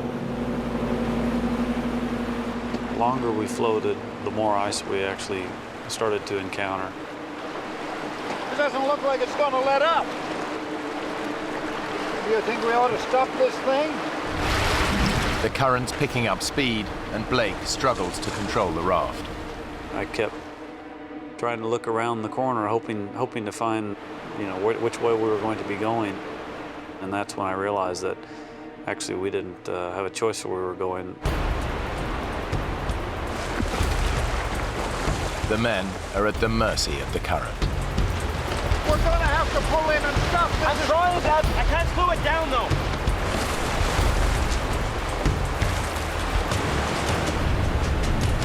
We're going too fast. Let's slow it down, Dad.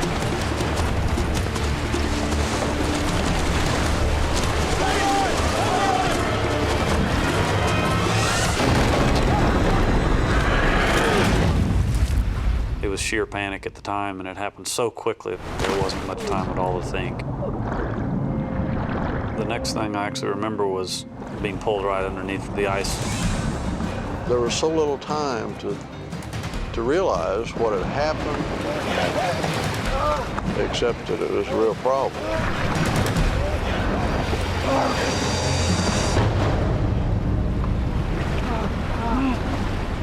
It wasn't long before we came up in essentially an air chamber underneath the ice. The air pocket saves their lives, but the ice shelf could stretch on for miles. I remember looking over at my father, yelling at him. Blake yelled. Dad, I'm sorry. Of course, it wasn't his fault. Give a hand. Blake manages to grab Neil's hand, Hold on. but the current's too strong. His dad is swept away beneath the ice.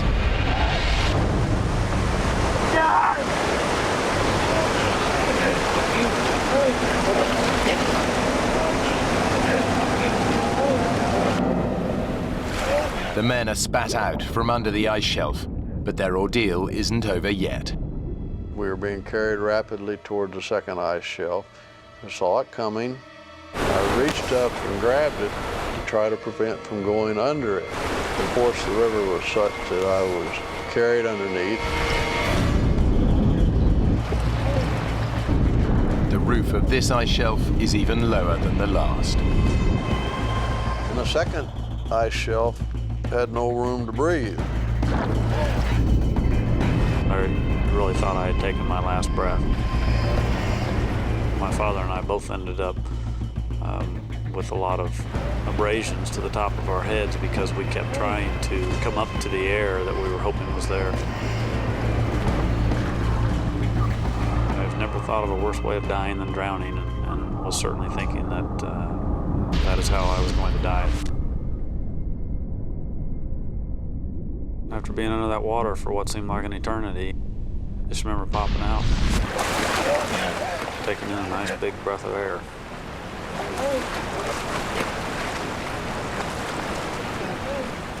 At this time, I had no idea where my father was. He had been pushed up against something and trapped.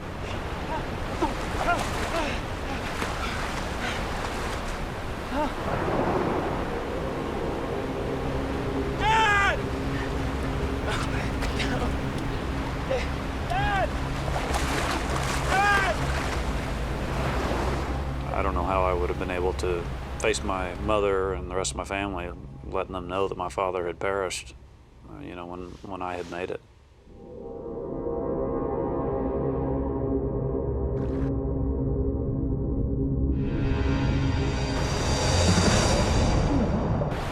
And the next thing I remember seeing was his head above the water. The powerful current is sweeping Neil away. It didn't appear like he was making any attempt to get out of the river, and for all I knew, he was injured and couldn't.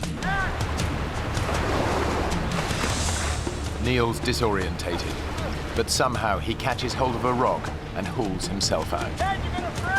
Blake knows that his dad has got to get to shore fast before he's paralyzed by cold and shock. And Blake, in the meantime, is yelling at me, and I can't hear him above the roar of the river. So eventually I managed to get my breath long enough to tell him to shut up. Will you let me think for a minute? Blake was telling me that I had to swim over to him, which was the last thing in the world I wanted to do. Dad! Come get! Getting back in the river is dangerous. But Blake knows it's his dad's only chance. Come on, Dad! You can do it! You can do it, Dad! Dad!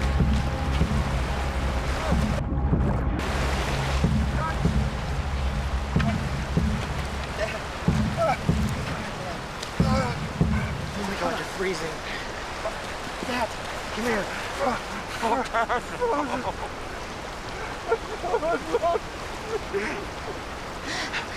I'm so sorry, Dad.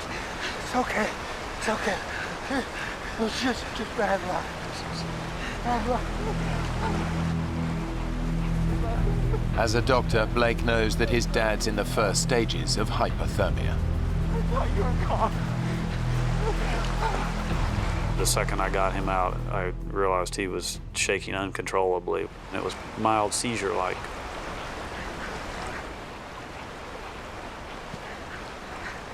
We gotta warm you up, Dad. We gotta warm you up. Blake's desperate. All their spare clothes were lost in the accident. Then he remembers something. The lighter he stowed in his life jacket.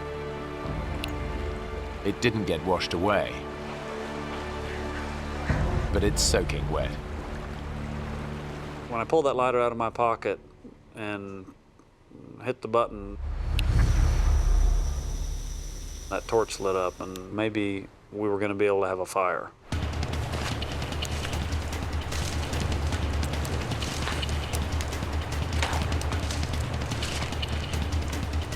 I knew that we had to get a fire started. We had to get him out of those cold, wet clothes. We gotta get you dry. It's okay, Dad. You're gonna be okay. All right? Neil's wet clothes are making his temperature fall even faster. It's okay. Basically, while this fire got started, I hugged him and tried to give him some of the warmth that I had. Eventually got him to where he wasn't shaking anymore.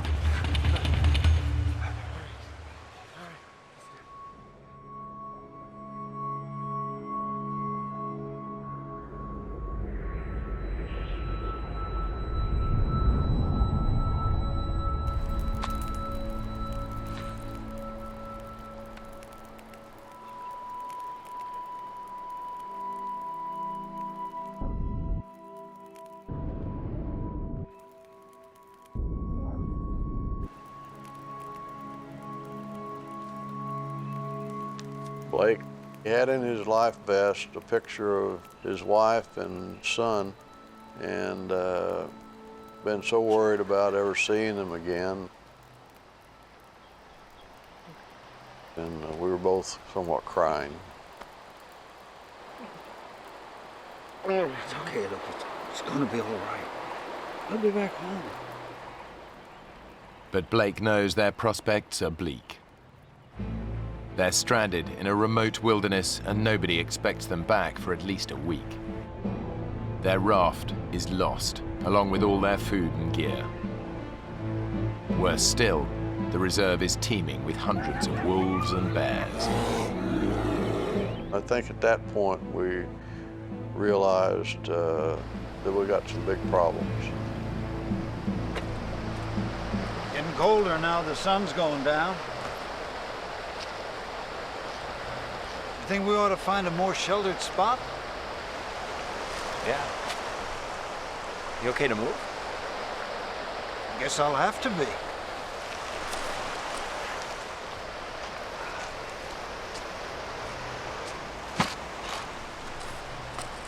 What are you doing? Show people where we're going. Pity there'll be no one to see it. Come on now. Blake and Neil set off to look for shelter. Blake lost his boots in the accident, but his pace still leaves his father lagging behind.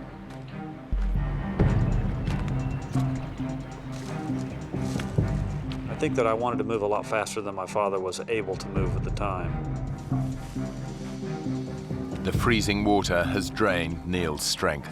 He's 65 years old and still feeling the effects of an accident 12 months ago that left him with a broken ankle.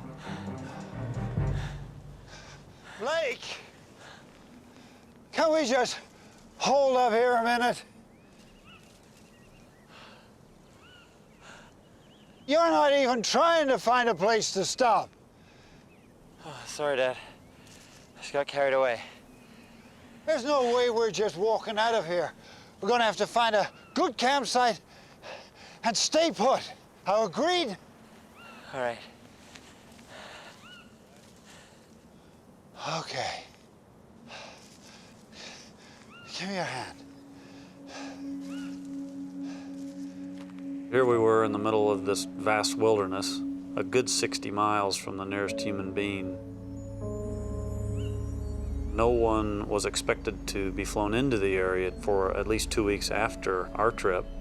We were alone, and we were going to have to endure or survive until either we found a way out of it or someone came looking for us. It's the rainy season, so the men set about building a shelter to protect them. It's crucial they stay warm and dry. But that's just the start of their problems. Hey, Blake! Come take a look at this! What? Tracks. What do you think?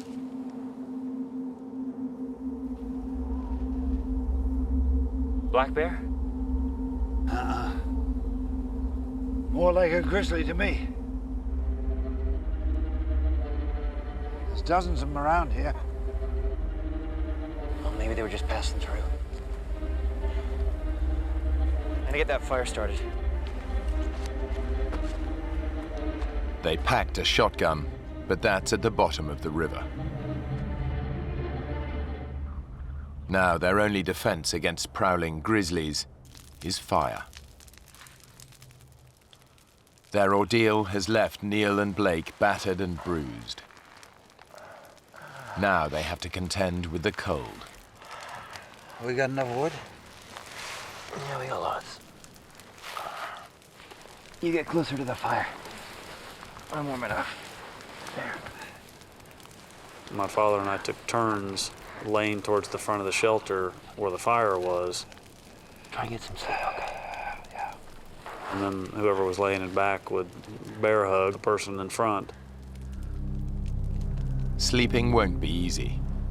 It's summer and the sun barely dips below the horizon. But during the few hours of darkness, the temperature can still get close to freezing. I shivered myself to sleep, because sure my clothes were still damp. But Blake can't sleep. He knows it'll be at least a week before anyone realizes they're missing. If they stay put, their chances of survival are slim. The only alternative is a grueling 60-mile hike to the nearest town. It was a long way to the nearest person. It was extremely rough terrain. We only had one set of shoes between the two of us. There were plenty of bears in the area. It was hard to take in the severity of the predicament that we were in.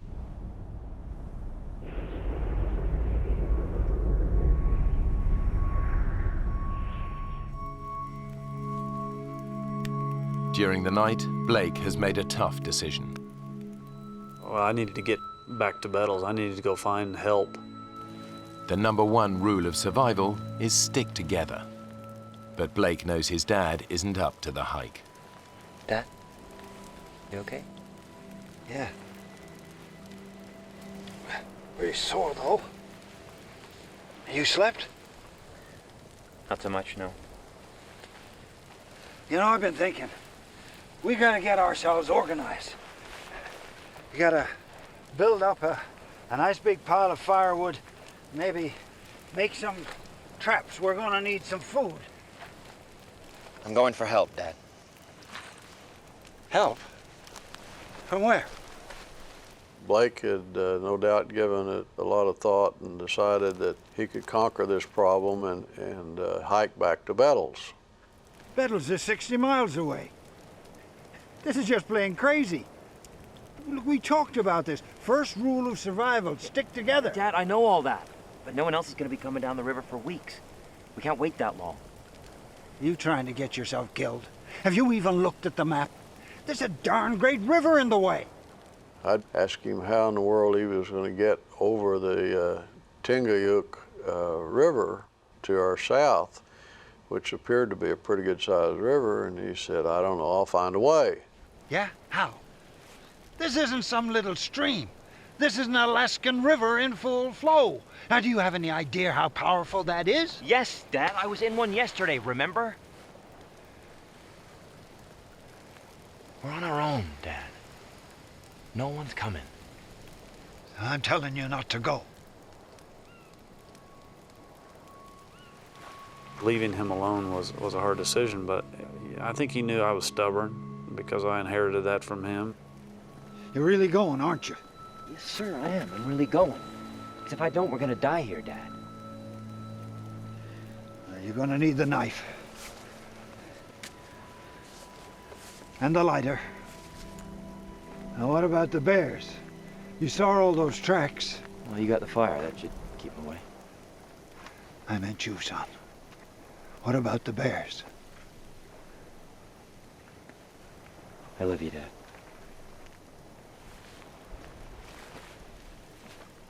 Yeah. Me too. Well, you know I do.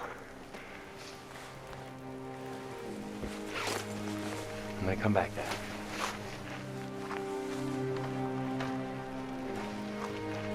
Now, don't get yourself killed, you hear? I was emotional when he left.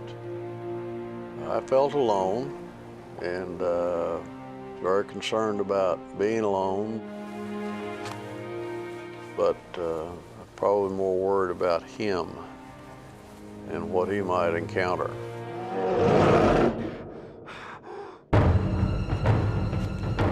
Ahead of Blake is a 60-mile hike south to the nearest town. In such a vast expanse, he can't afford to get lost. One wrong turn could spell disaster. Now Blake's made a gut-wrenching decision to leave his dad alone and hike out for help.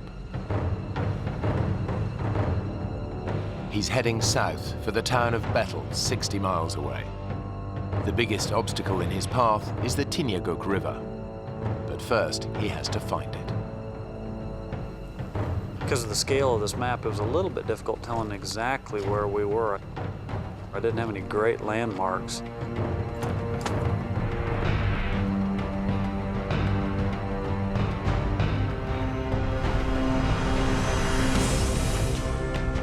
The hiking is taking it out of Blake. The ground is rough and uneven, and he hasn't eaten for over 24 hours.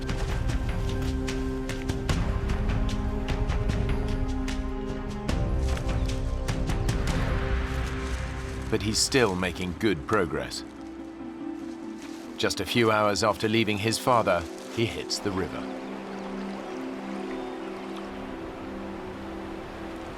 His dad warned him that crossing it would be impossible. It's freezing cold and fast running. He could even be dragged under another ice shelf. But Blake promised to get help, and the only way he can do that is to plunge in. As soon as I started to cross, the water was flowing fast enough that I realized I was just going to have to jump and swim over to the other side.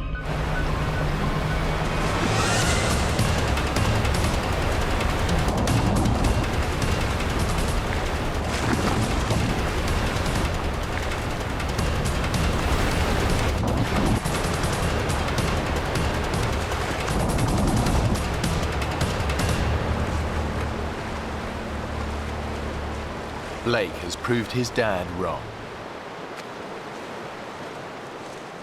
With the river behind him, it should be a straightforward hike to Bettles.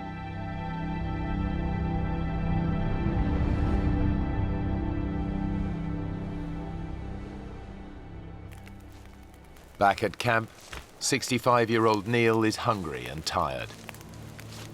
But he can't rest. Blake has their only lighter, so Neil's got to keep the fire alight.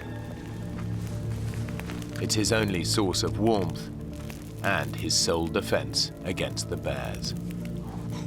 The difficulty of keeping the fire going was essentially being able to walk with only stocking foot waders on really rocky soil.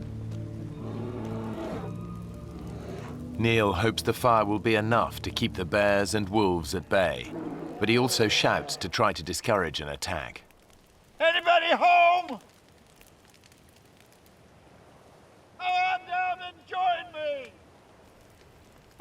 Despite his hardships, what really preys on his mind is what might be happening to his son. I was very worried about Blake and what he might have run into.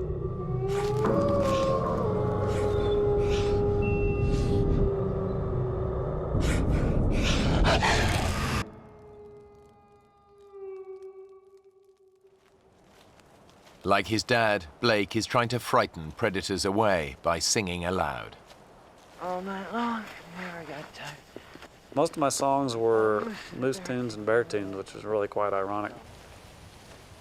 I went out walking in the woods one night, all alone, pale moonlight.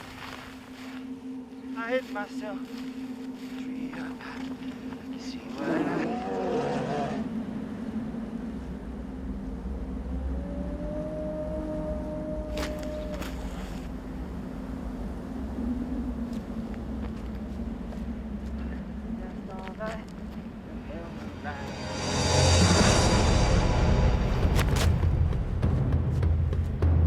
Suddenly, Blake comes face to face with a grizzly bear. A grizzly can tear your head off with one bite, but their claws can rip holes through you like nobody's business, so you don't want to mess with them. The bear is some way off, but even the slightest sound could alert it to Blake's presence.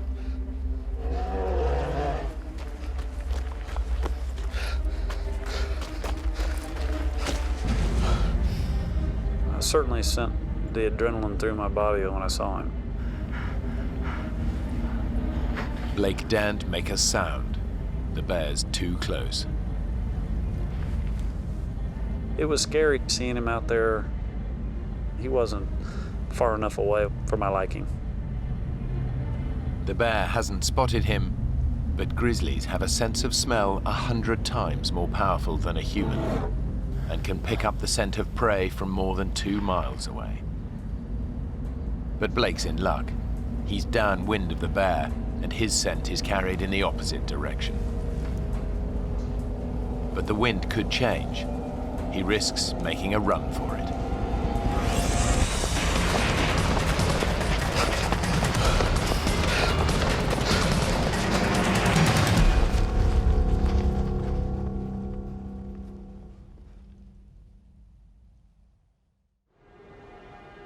It's a lucky escape, but there's still a long way to go.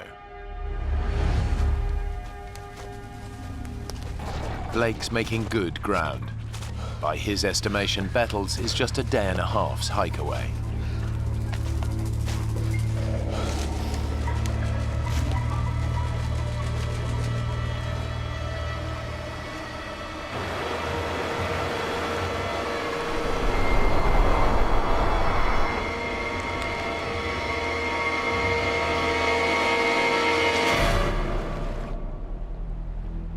This is the Tinyaguk River, the one Blake thought he'd crossed earlier that day. But that was just a minor tributary. His father was right. The Tinyaguk is just too huge to cross. There's no way he can reach Bettles. I kind of lost a lot of that optimism that I had as soon as I saw that there was no way to cross this thing, because it was so wide and so swiftly moving and so cold. It's a dead end. Blake defied his father and the basic rules of survival by hiking off by himself. Alone, both men are at far greater risk. I had a hard time deciding whether or not I should stay there because I knew I wasn't that far from my father. I certainly had some feelings of guilt that I had put him in this predicament.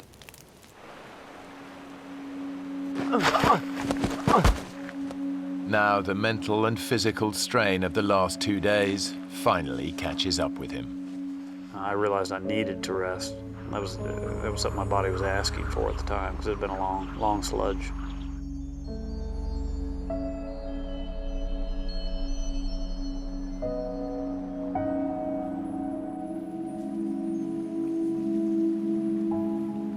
Blake hasn't eaten for 36 hours. The only thing that I really saw were some spiders, and there were a few that I swatted and ate, just because I thought maybe I'll start to see more of these and have some nutrition. But the amount of nutrition I got from the few that I ate certainly didn't give me any energy, that's for sure.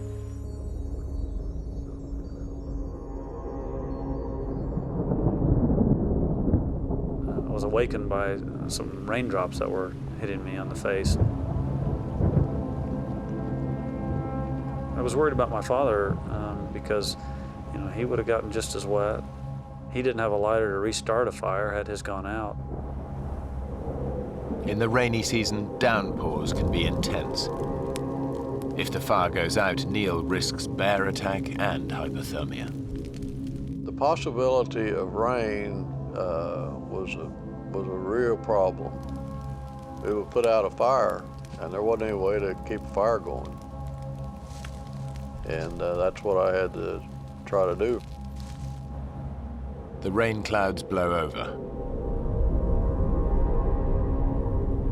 Now Neil faces his first night alone in a wilderness bristling with predators.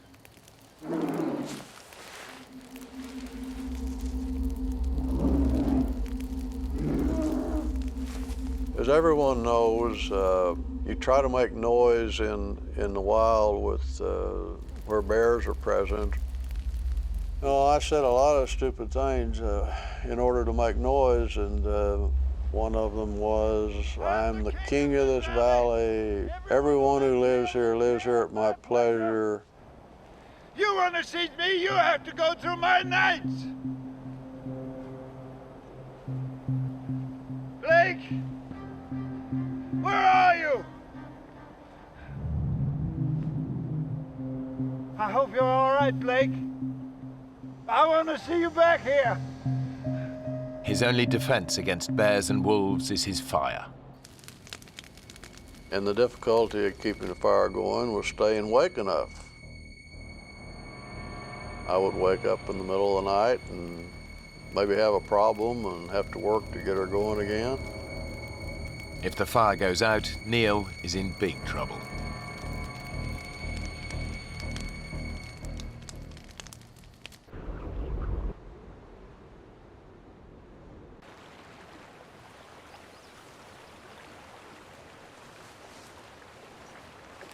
After a fitful night's sleep, Blake confronts the bleak reality of his situation.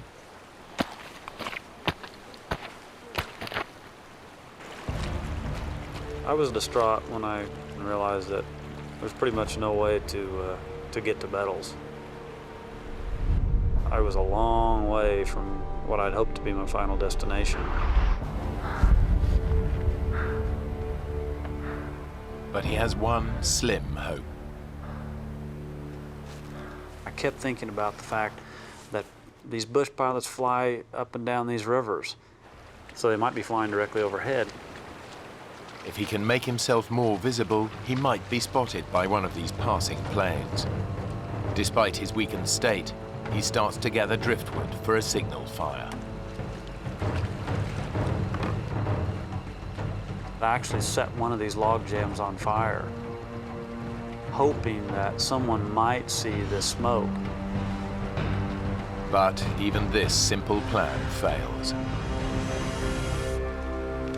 Every time I looked up into the sky, the smoke wasn't very white and smoky like you always see in the TV shows. You know, it wasn't that noticeable.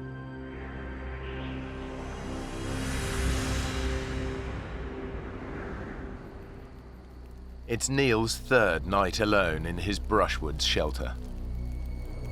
I guess a spark jumped from the fire.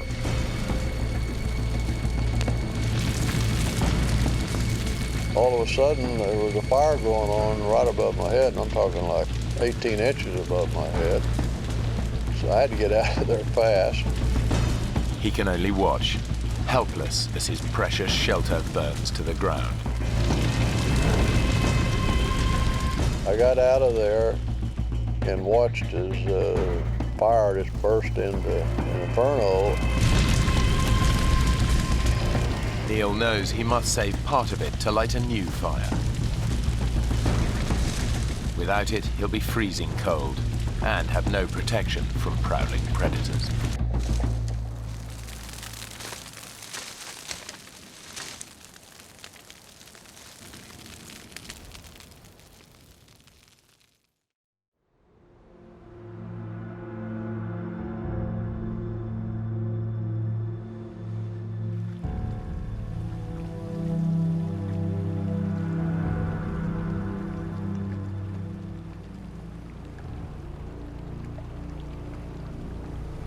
During the night, meltwater has flooded the river.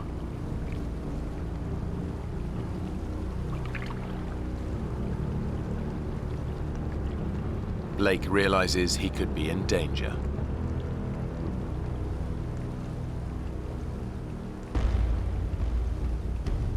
When I realized that the river was rising that quickly, I moved up into the forest because I was worried that I was actually going to end up on a small island out there and be trapped by water on all sides.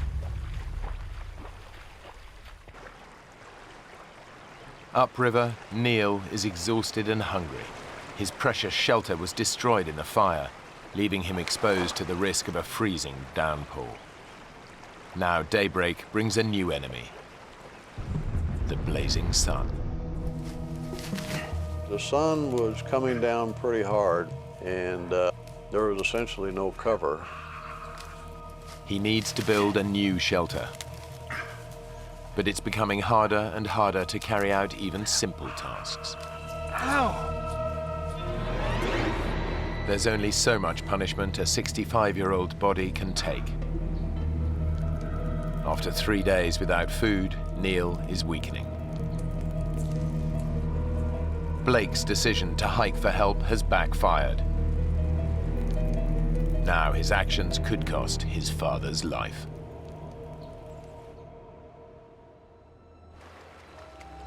Now Blake is gambling that staying by a major river will increase his chances of being spotted by local pilots.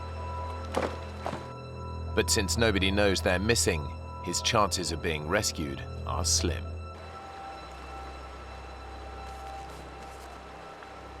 I was definitely depressed about the situation that we were in, especially because I had so much time to think about it. Blake endures another day and night helplessly waiting.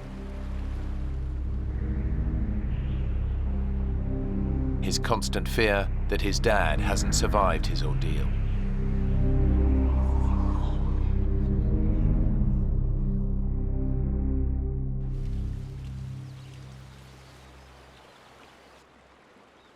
Blake's decision to hike out looks increasingly like a bad move.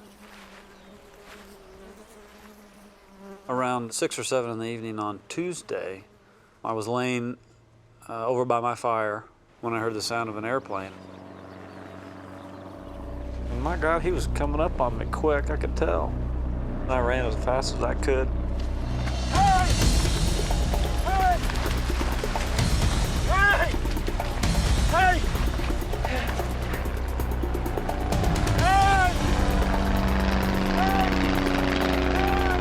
I realized that he spotted me. He'd spotted me.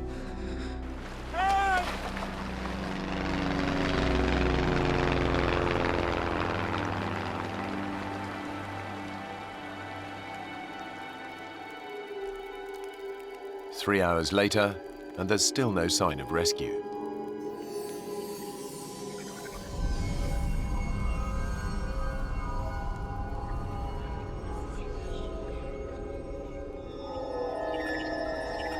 Boy, after a while, I started thinking, did I just hallucinate? Did I imagine that plane? If help doesn't come soon, Blake knows they're as good as dead.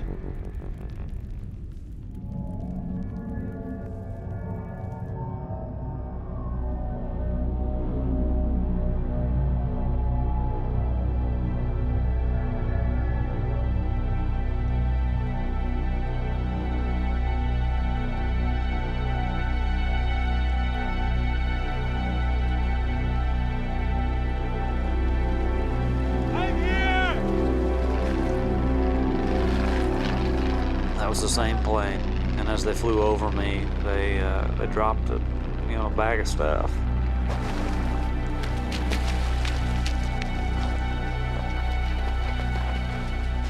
The bag contains supplies and a walkie-talkie.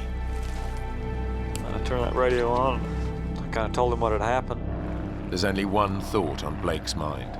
Please hurry! You gotta go find my dad! He's 15 miles upstream. There'll be a fire going. Just see a fire. The pilot launches an aerial search for Neil.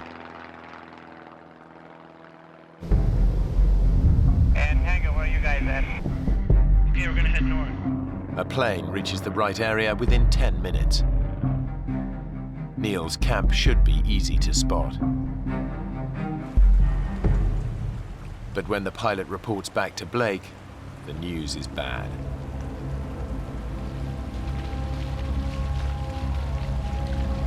Hey, you gotta go back! He's up there! Keep going till you find him! He can't leave, he's gotta be at the camp. Maybe you didn't go far enough. He can't walk, he's gotta be there! I was worried something would happen to my dad. Because there's no way he could miss it. You gotta go and find my dad! And I fell to my knees. Blake ignored his father's advice and left him to fend for himself. Now he must face a terrible thought, that his dad hasn't made it.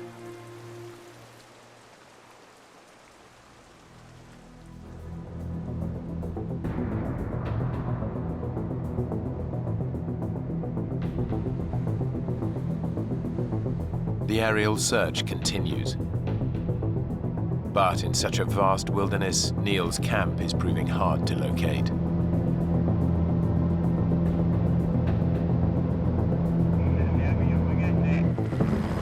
Three hours later, a rescue helicopter picks up Blake and rushes to the scene.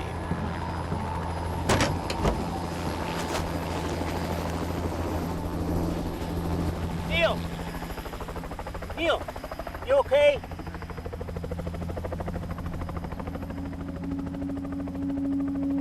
How did you know I was here? I asked your son. Blake? He climbed in that helicopter.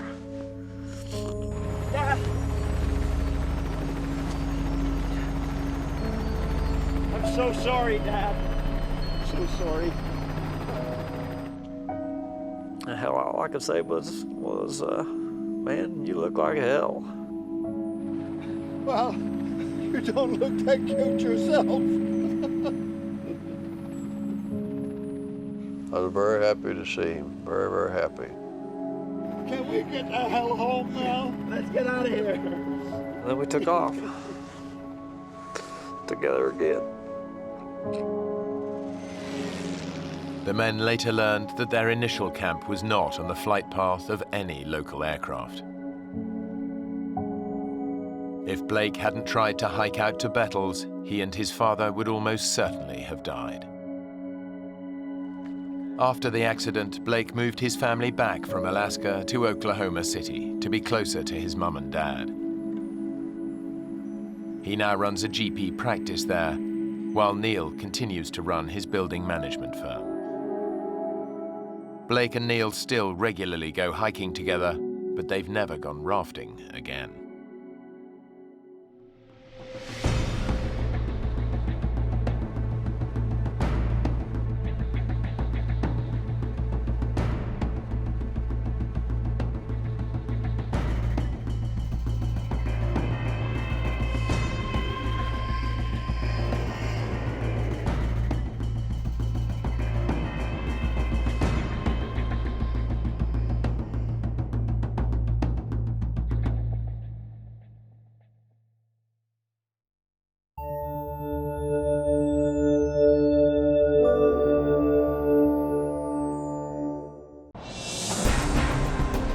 when a family of 4 join their closest friend to go fishing on the Zambezi River. The outing quickly turns into a desperate fight for survival. Thrown into crocodile-infested waters, 4 of them become human live bait, while one fights for his life amongst some of Africa's deadliest predators. Oh my God. At any moment, one of us would be taken by a crocodile. I thought it was over, I really did.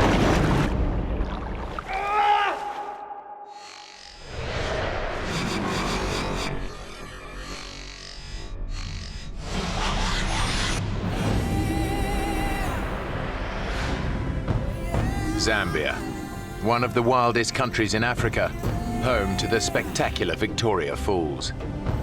They are fed by the mighty Zambezi River, which divides Zambia from Zimbabwe.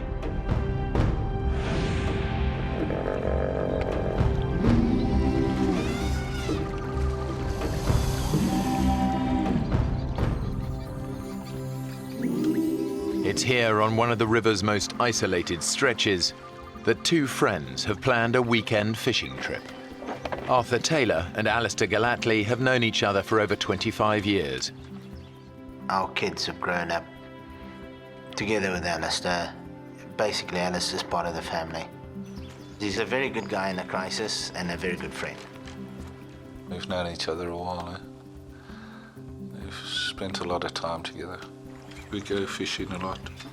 Where do you want the fish bait? Usual place. As experienced safari guides, they've lived and worked alongside the Zambezi for most of their lives. Most important. Good enough? Think so? I can't wait to get on the water. Joining them are Arthur's English wife, Faye, and her parents, Clive and Brenda. They're retired teachers visiting from England. Change your mind yet? No, I think I'll just stay here and relax and read a book. All right.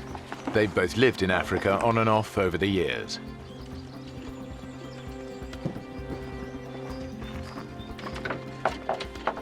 This is the last chance for all of them to go out on the river together. Tomorrow, Faye and Arthur have to pick up their 2 children from boarding school.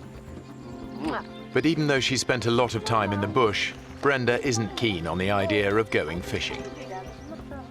My mum was anxious because she doesn't really like going on the boat. And she would rather have just spent the day in camp. I'm not going to go if you don't go. If she doesn't come, the crocs will be safe. My mum is a pretty strong personality, and you certainly don't mess her around. You'll have to give me a hand in here. Because it was the last day of the holiday, she finally agreed to come with us. Okay, all aboard.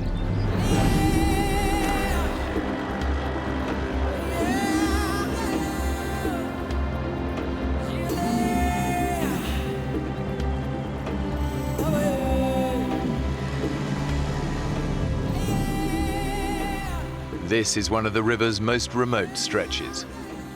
The Zambezi is just a fantastic river. It's amazing, and it is so diverse. The bird life is out of this world. You see animals, bushbuck, buffalo, elephant coming down. And in the water, there's the hippos everywhere, and huge crocodiles. It's just an amazing river, really is.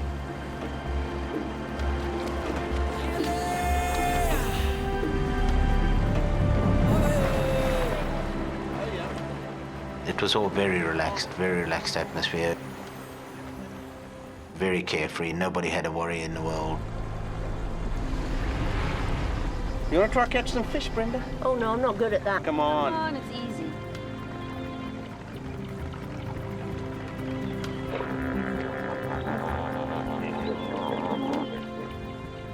We passed so many schools of hippos, and they're all lazing around.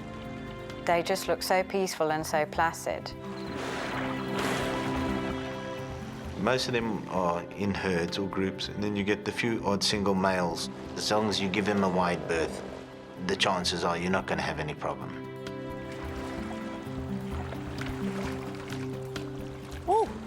What's on here? It's heavy. Whoa. Fishing had been pretty poor that morning, and when Mum caught a fish, it was like, yay, you know. I mean, she's really chuffed. Well done, Mum. I think that calls for a spot of celebratory lunch. Right over there, a nice bit of shade by those trees. Sounds good to me. What's the time?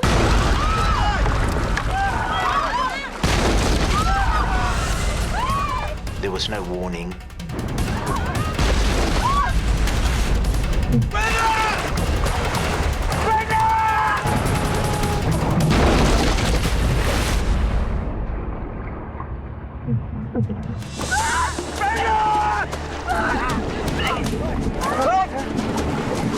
Come on!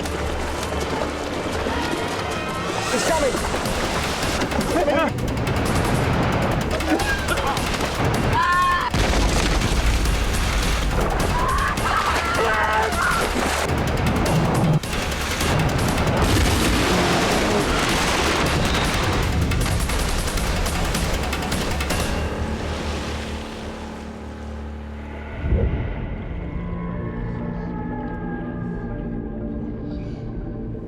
It was just this huge boom, and I was in the water.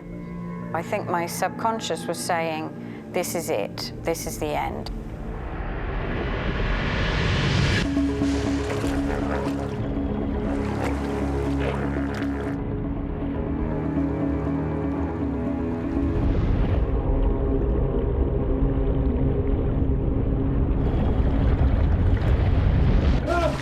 It was only when I actually was pulled back to the surface and gasping for air that suddenly then the reality of what had actually happened hit me. They've survived the Hippo attack, but now they're in even greater peril. They've capsized in one of the most crocodile-infested rivers in the world.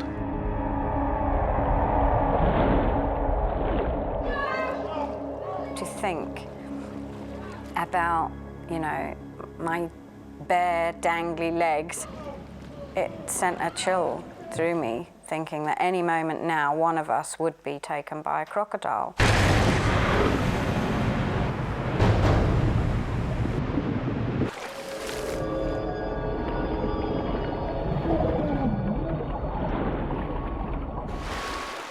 Clive Kelly has watched his wife Brenda sucked under the crocodile-infested river.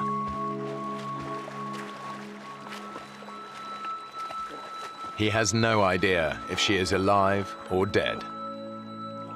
Brenda! Brenda! Where are you? Although Clive can't hear them, his wife, along with his daughter Faye, her husband Arthur and their best friend Alistister, have all surfaced underneath the boat. Brenda! But the group's immediate danger is not crocodiles. The current was actually so strong in that part of the river that it actually swept us out from underneath the boat. The Zambezi is famous for its unpredictable and deceptively strong currents. Many people drown in its eddies and whirlpools every year. The one thing that I thought of was the fact that my children could have been with me and that I would have lost them because they would have been just thrown out of the boat. You know, they would have just been gone. Brenda had gone swim very well. She was screaming and struggling. She obviously needed something to hold on to, and she had swallowed a lot of water and was gasping for air and kind of pushed onto me so that she could get her breath back. And I'm like, you know, Mum, you know, you're pushing me down. Oh, Brenda, I've got you. I've got you. It's just so strong, and we were being swept away. It was just incredible that Arthur was there when we needed him. Somehow, he managed to keep hold of the two of us. We were all getting washed down together. We basically hung on to each other. It was very hard to swim against a strong current.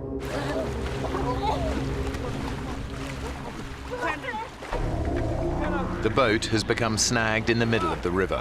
Just relax, Brenda, relax. Clive and Alistair are able to cling on to it while the current drags the others downstream. Clive and I, we couldn't do much. We sat on the front of the boat and we watched them. I had no idea where we were going. All I knew was that we were being swept away.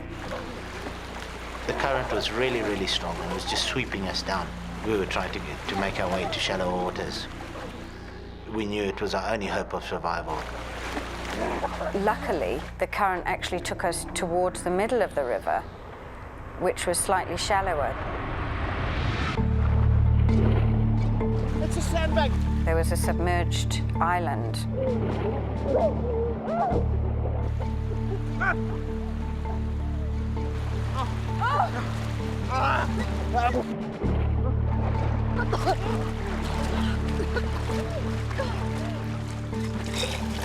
The first thing I did is start vomiting because I swallowed half a Zambezi.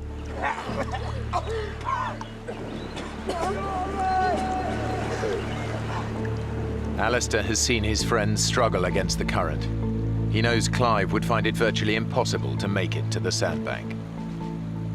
Clive can hardly swim, so it was difficult because he couldn't say, hey, swim over to the sandbank or do this or do that. We just had to sit down and settle down onto the boat. Arthur, Faye and Brenda aren't much better off. When we finally got to where we could stand, it was kind of a relief, but we knew that it was just a temporary relief. The river is full of crocodiles and very huge crocodiles that would have no fear of man. And I believe most of those crocodiles in that area just look at you as a food source. So definitely there's a big chance you will be eaten. From his position on the boat, Alistair assesses the situation. The group's chances of being rescued on this remote stretch of the river are slim. He knows that every year, hundreds of people die of crocodile attacks on the Zambezi. As the only single man in the group, Arthur! he takes a calculated risk. I'm going to swim to that bank and get help! Don't risk it up!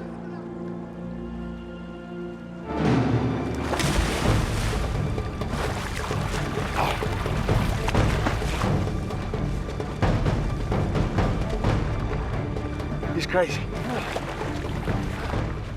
It was quite fast water. I started swimming slowly, I was a bit scared that splashing around the crocs I'd attract crocodiles.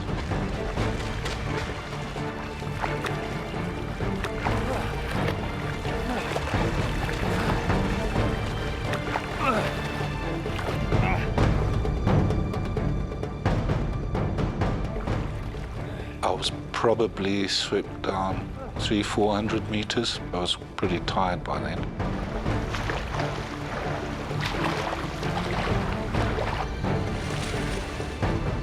I saw a little inlet up ahead, so I paddled into the inlet.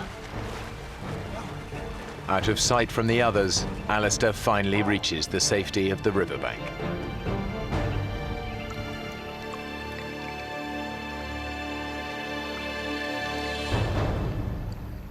As my feet touched the ground, I looked up. About 10 yards away, there was this crocodile in the water just looking at me.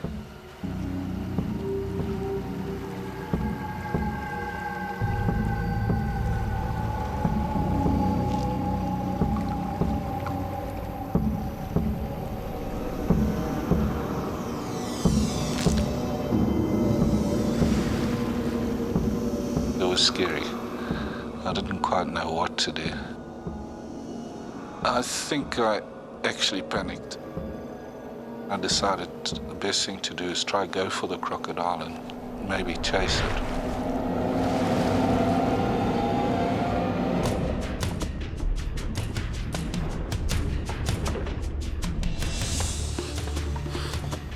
I went under the water just to try to see where the croc was. As I started to go towards the croc, it came for me.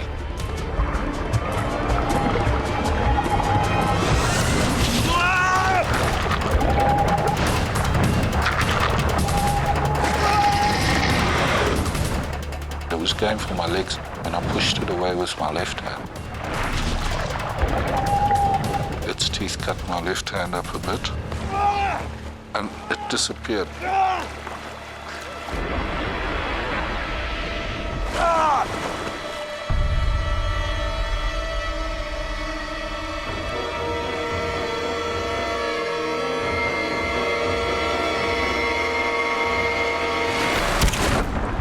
It just latched straight onto my arm.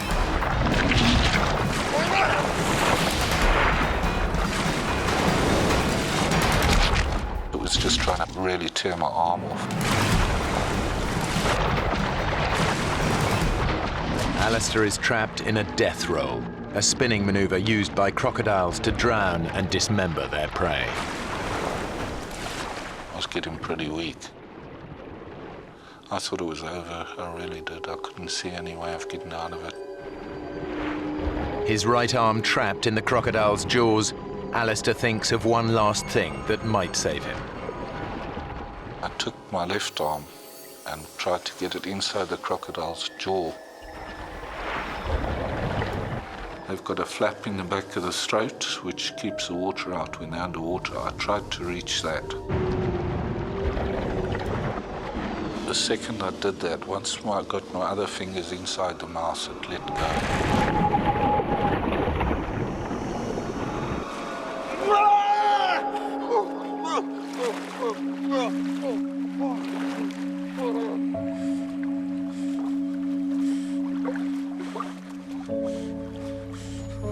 The savage attack has broken Alistair's arm in 3 places.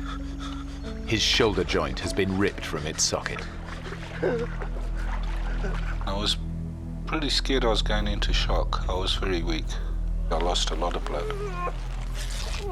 All he can do to stem the blood loss is to make a tourniquet.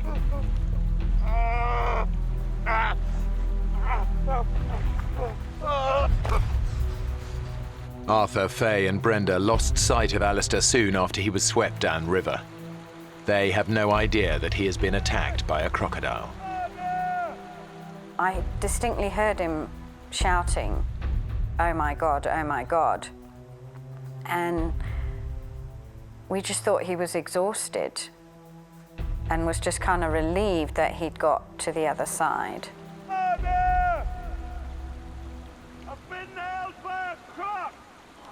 Oh, God. It was just such a terrible feeling. We weren't sure whether he'd lost an arm or a leg or where he'd been bitten. Where? How bad? How bad are you hurt?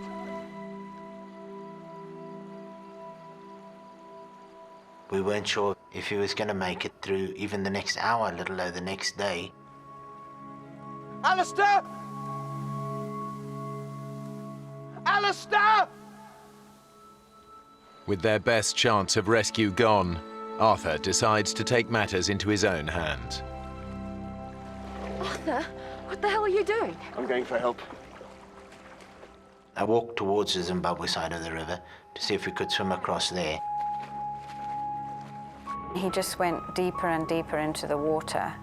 And I just had these images of him being taken by a crocodile, and I couldn't handle that. Don't go, don't be stupid! Alistair's too hurt, he could die. Well, you're not going to help him if you get yourself eaten, are you?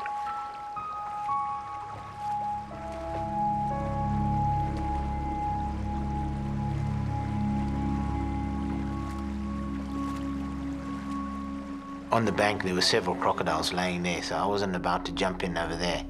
And so I decided to return. He realized that it was impossible.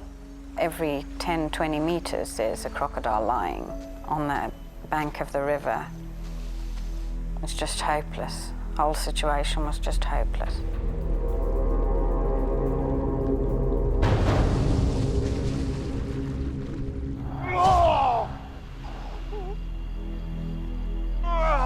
Although Alistister is clear of the water, he is still vulnerable to attack. I was worried about the croc coming back again. I wanted out of there as fast as I could.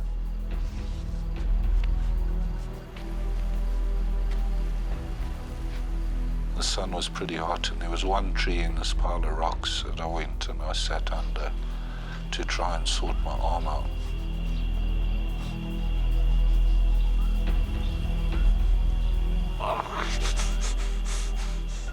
Alister's natural painkillers are beginning to wear off.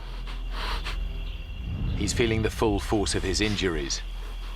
The slightest movement is agony.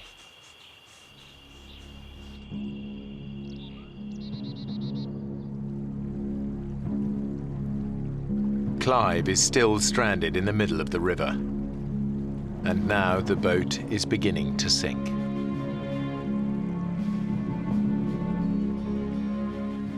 Can't stay there. He left us onto it. Dad! You're gonna have to come over to us. I know. My dad had no choice but to swim, because if the boat went down in the night, then he would just disappear. He wouldn't have stood a chance.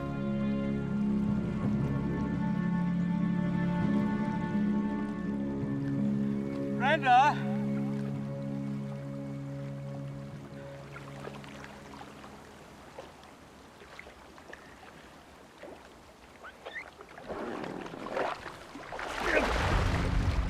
It was just such an awful experience to watch, and terrifying, not knowing at any moment when he was going to be taken by a crocodile. Come on! And Clive also has to struggle against the erratic currents of the Zambezi. Although he was swimming as much as he could towards us, That's it, Dad! he was just going further and further away. Oh, God.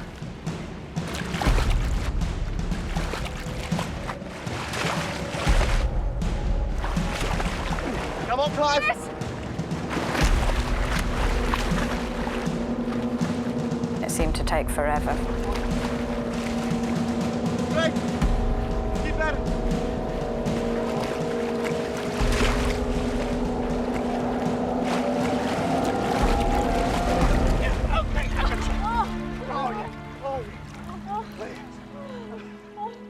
I can't tell you what a relief that was, that my dad was alive and had made it. On shore, only a few hundred yards away, Alister's agony is intensifying. His wound is becoming a poisonous time bomb. I had nothing to wash it out with properly. The arm was full of rubbish. Alister knows that bacteria from the crocodile's bite will have entered his bloodstream. Untreated, he could easily lose his arm to gangrene. Gangrene is pretty serious. A friend of mine, he got chewed by a lion. You know, he got to hospital within 8 hours, but he still lost his leg. Too weak to move.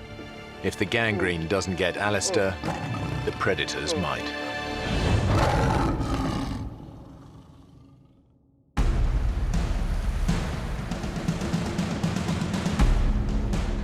Stranded in the middle of the crocodile-infested Zambezi, the others know they've lost their only chance of rescue.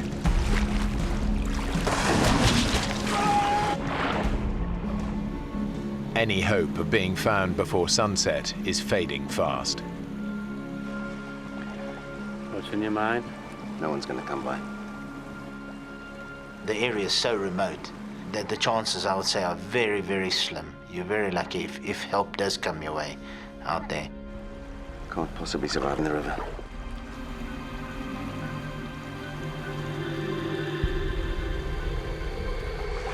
What you two are spring about? Arthur wants to swim for it. No way, we've been through this already. We've got to do something. There are too many crocs. Yeah, we can't just sit here.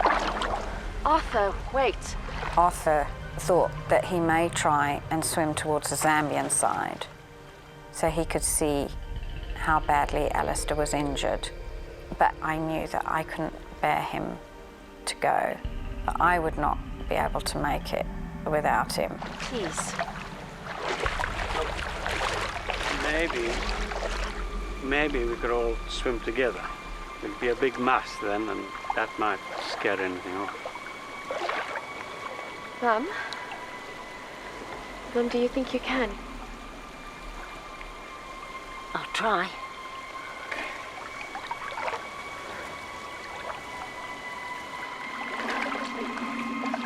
But I found it very, very hard to get back into the water.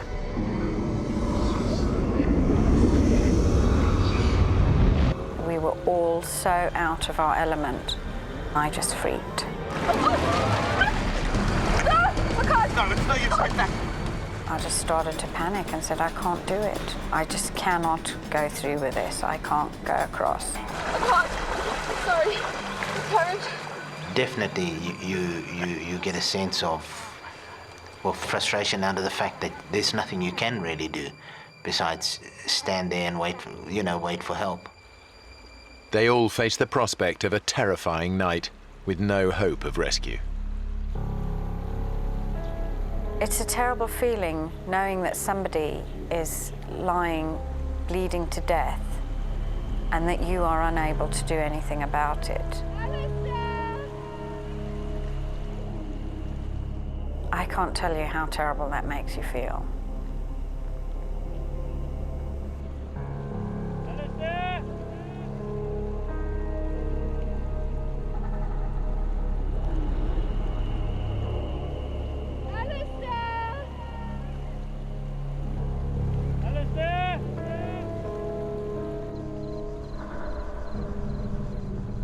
We shouted across at him until the sun started going down. And then the hyenas started calling. When the sun went down, we all decided not to call to Alistister. If he had called back to us, it would have just alerted any predator within range that Alistister was there.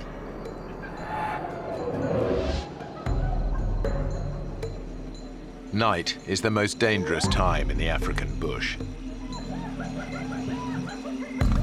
Leopards, lions, and hyenas can detect the scent of blood from several miles away. I could hear the lions calling and the hyenas, but when they stop, you don't know where they are, because you don't know if they're coming your direction or going away. I thought I could be in for a tough night. I just got these stones together so that if something did come up that night, I could at least throw a rock at it.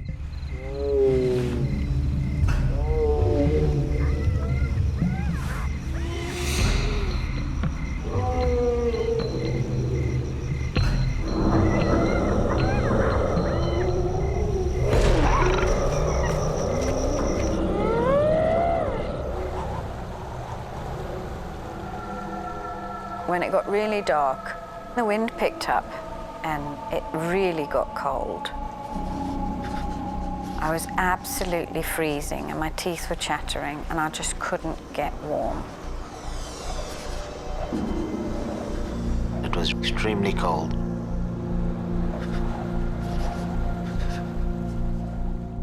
Definitely you are in extreme danger by standing in the river, because there is a very good chance that a crocodile will come and get you during the night. Let's get in a ring. We decided that we'll all huddle together. We're warming already. Gotta try and keep a lookout on all sides. The more sets of eyes you got looking all around you, the more chance you have of seeing a crocodile coming from behind or from the left or from the front. So we're all looking in different directions, just in case a crocodile came from another side. We were straining to see into the water. And all the time you're thinking about crocodiles. Those huge snapping jaws, gaping mouths. It was just a terrifying thought.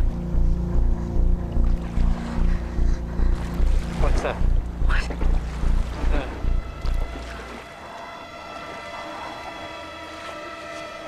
Oh my God. It's coming closer. It's still coming.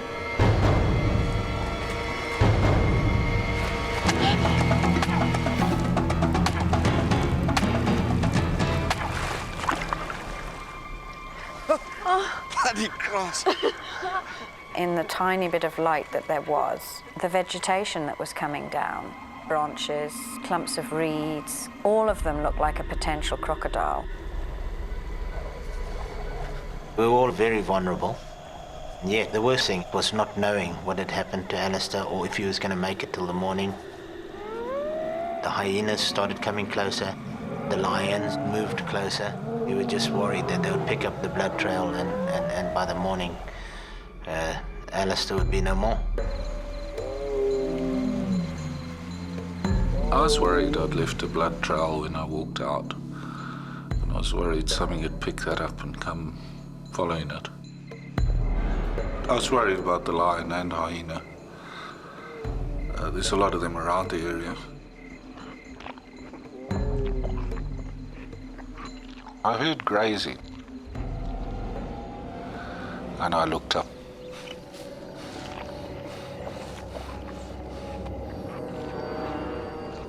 And I saw the buffalo. I was looking right at it, it looked at me.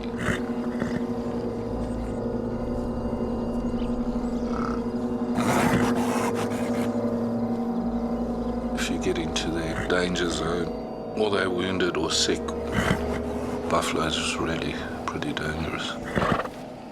Kill a lot of people every year.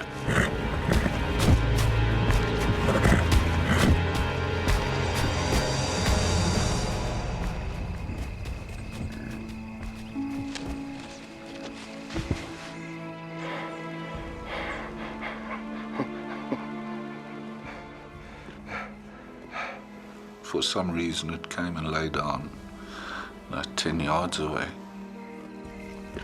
I just can't believe it happened. It's just so totally abnormal behavior. Normally they'd never do anything like that if there was a human being around. That thing lying there was just amazing. It was just like a little sentry lying there, big sentry.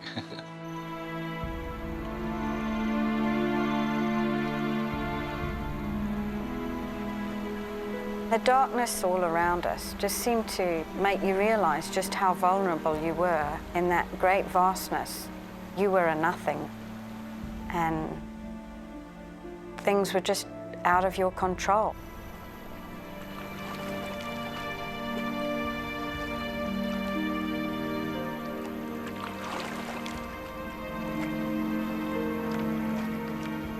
It passed everybody's mind that there's a good chance that we may not make it till the morning, especially in Faye's case. She was worried that she may never ever see her kids again.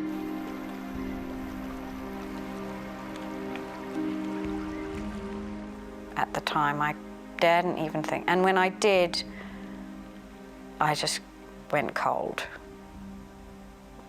It was just such a terrible experience.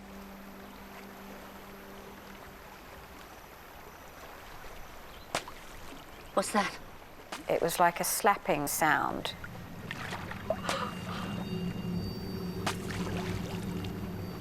Arthur said that is a crocodile slapping its tail, and it's not far from here. You could distinctly see it was a crocodile. We could see the jagged edge of his tail as he came closer and closer.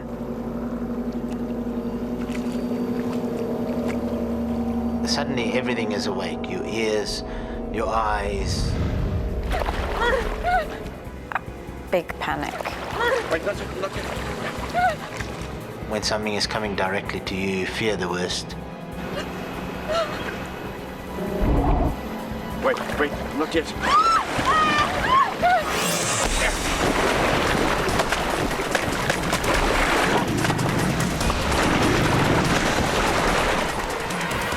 As we hit the water with the paddle, it veered off into the mainstream.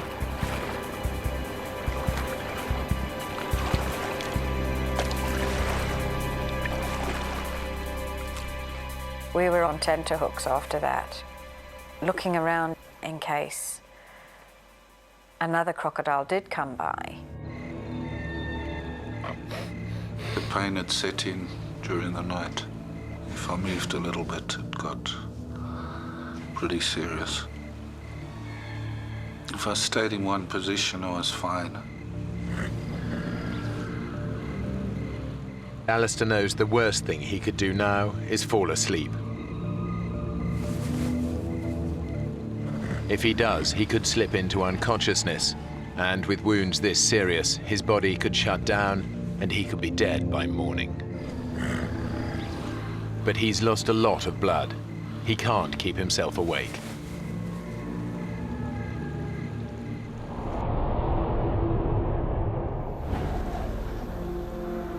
On the river, everyone is suffering.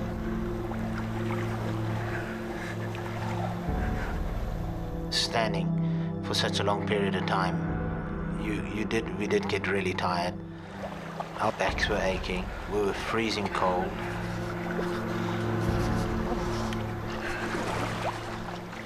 The water's warm. I want to sit down a while. Arthur wanted to sit down. It was warmer in the water than it was out the water. The water was actually warmer. I said to him, you can't sit down because you're going to get wet and then you're going to get cold and then hypothermia.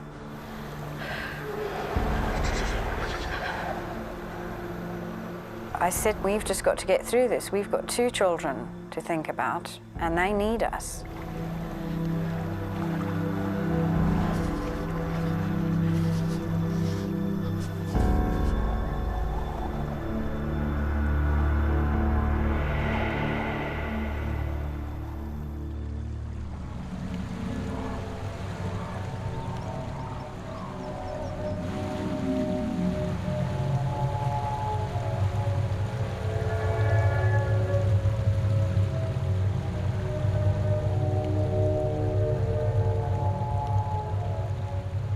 When the daylight finally came, it was just such a sense of relief because we had made it through the night.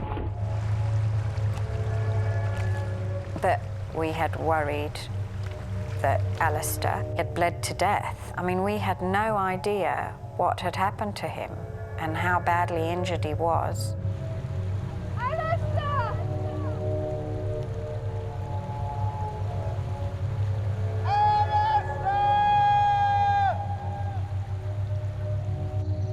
That was such a terrible feeling because you always think of the worst.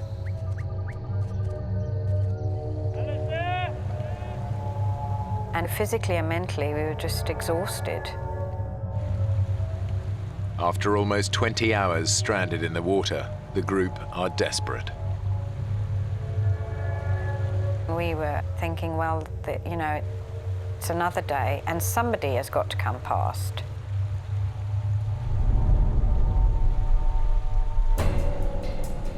What's that? There. There. There. We saw some white dots on the horizon. They're coming this way. It looked like a white boat, and we were just thrilled. Over here! Over here! Help! Hey!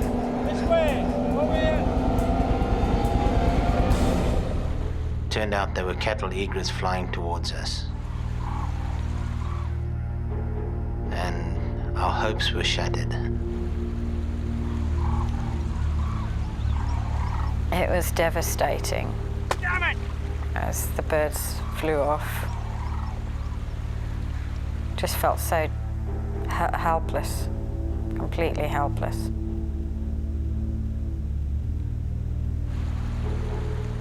On the sandbank, the group are becoming desperate. Clive, Brenda, Faye and Arthur have now been stranded in the middle of the Zambezi River for almost 20 hours. It's over 12 hours since they last heard from Alistister. They have no idea if he's still alive.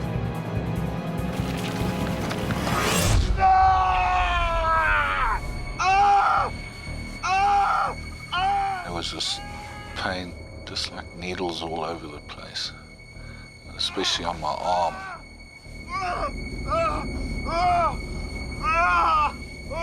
I didn't realize what it was at first until I managed to sit up And I realized there were ants biting me. These safari ants.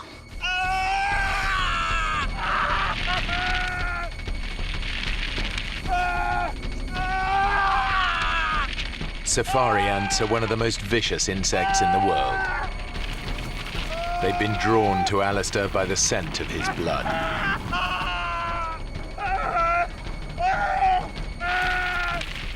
But their bites trigger a surge of adrenaline through his body, snapping him out of unconsciousness and probably saving his life.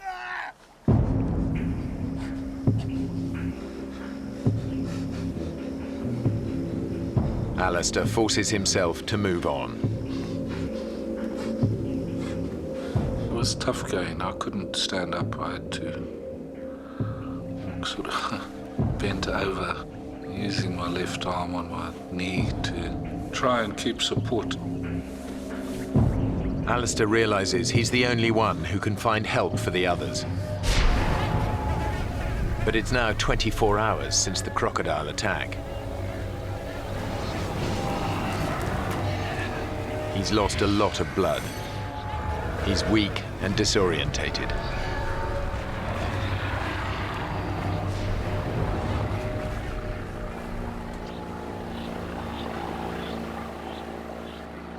I heard a boat, and I was far from the river.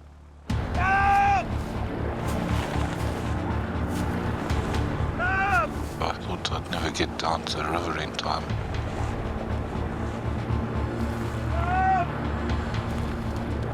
Hey!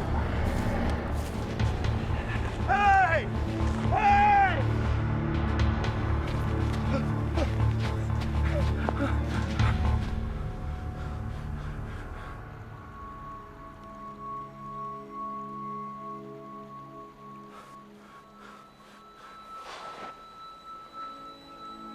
There must have been an aeroplane or something, because it definitely wasn't a boat.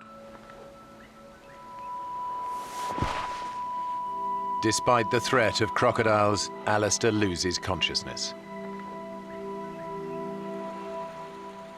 On the sandbank, the others are beginning to lose hope.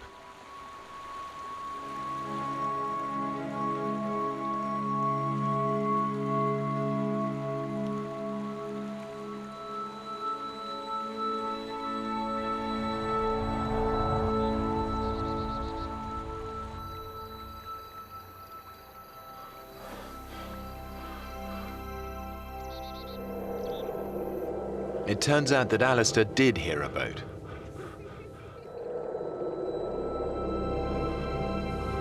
I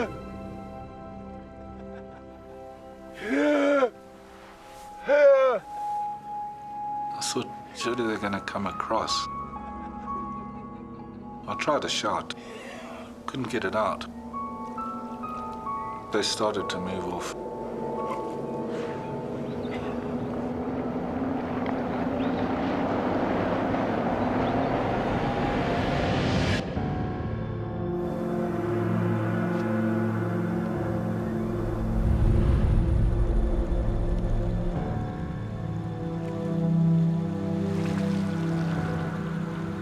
On the river, his friends can do nothing but await their fate.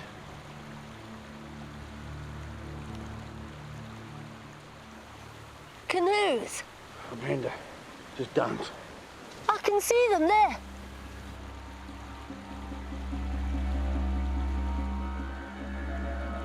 There.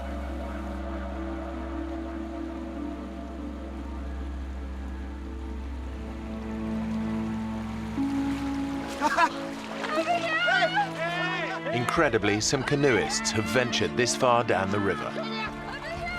They'd seen us and they thought, well, what strange people fishing in the middle of the river.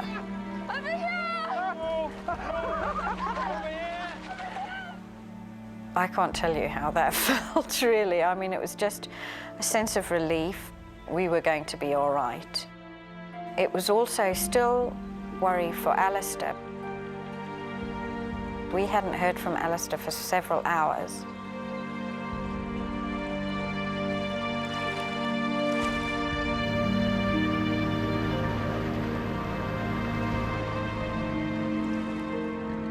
Eventually, the couple across the river spotted Alistister.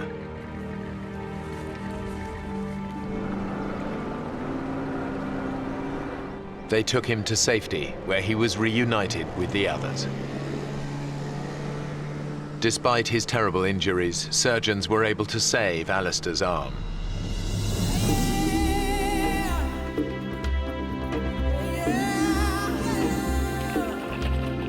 He and Arthur still take regular fishing trips together on that same stretch of the Zambezi. Clive and Brenda still visit Africa regularly. Mr. and Mrs. Kelly won't go fishing with us anymore, but... Faye spends most of her weekends in the bush, but she rarely goes out on the river. I always feel anxious when I get in a boat, even now, after all these years. It's just such a terrible experience. But we all survived, all 5 of us.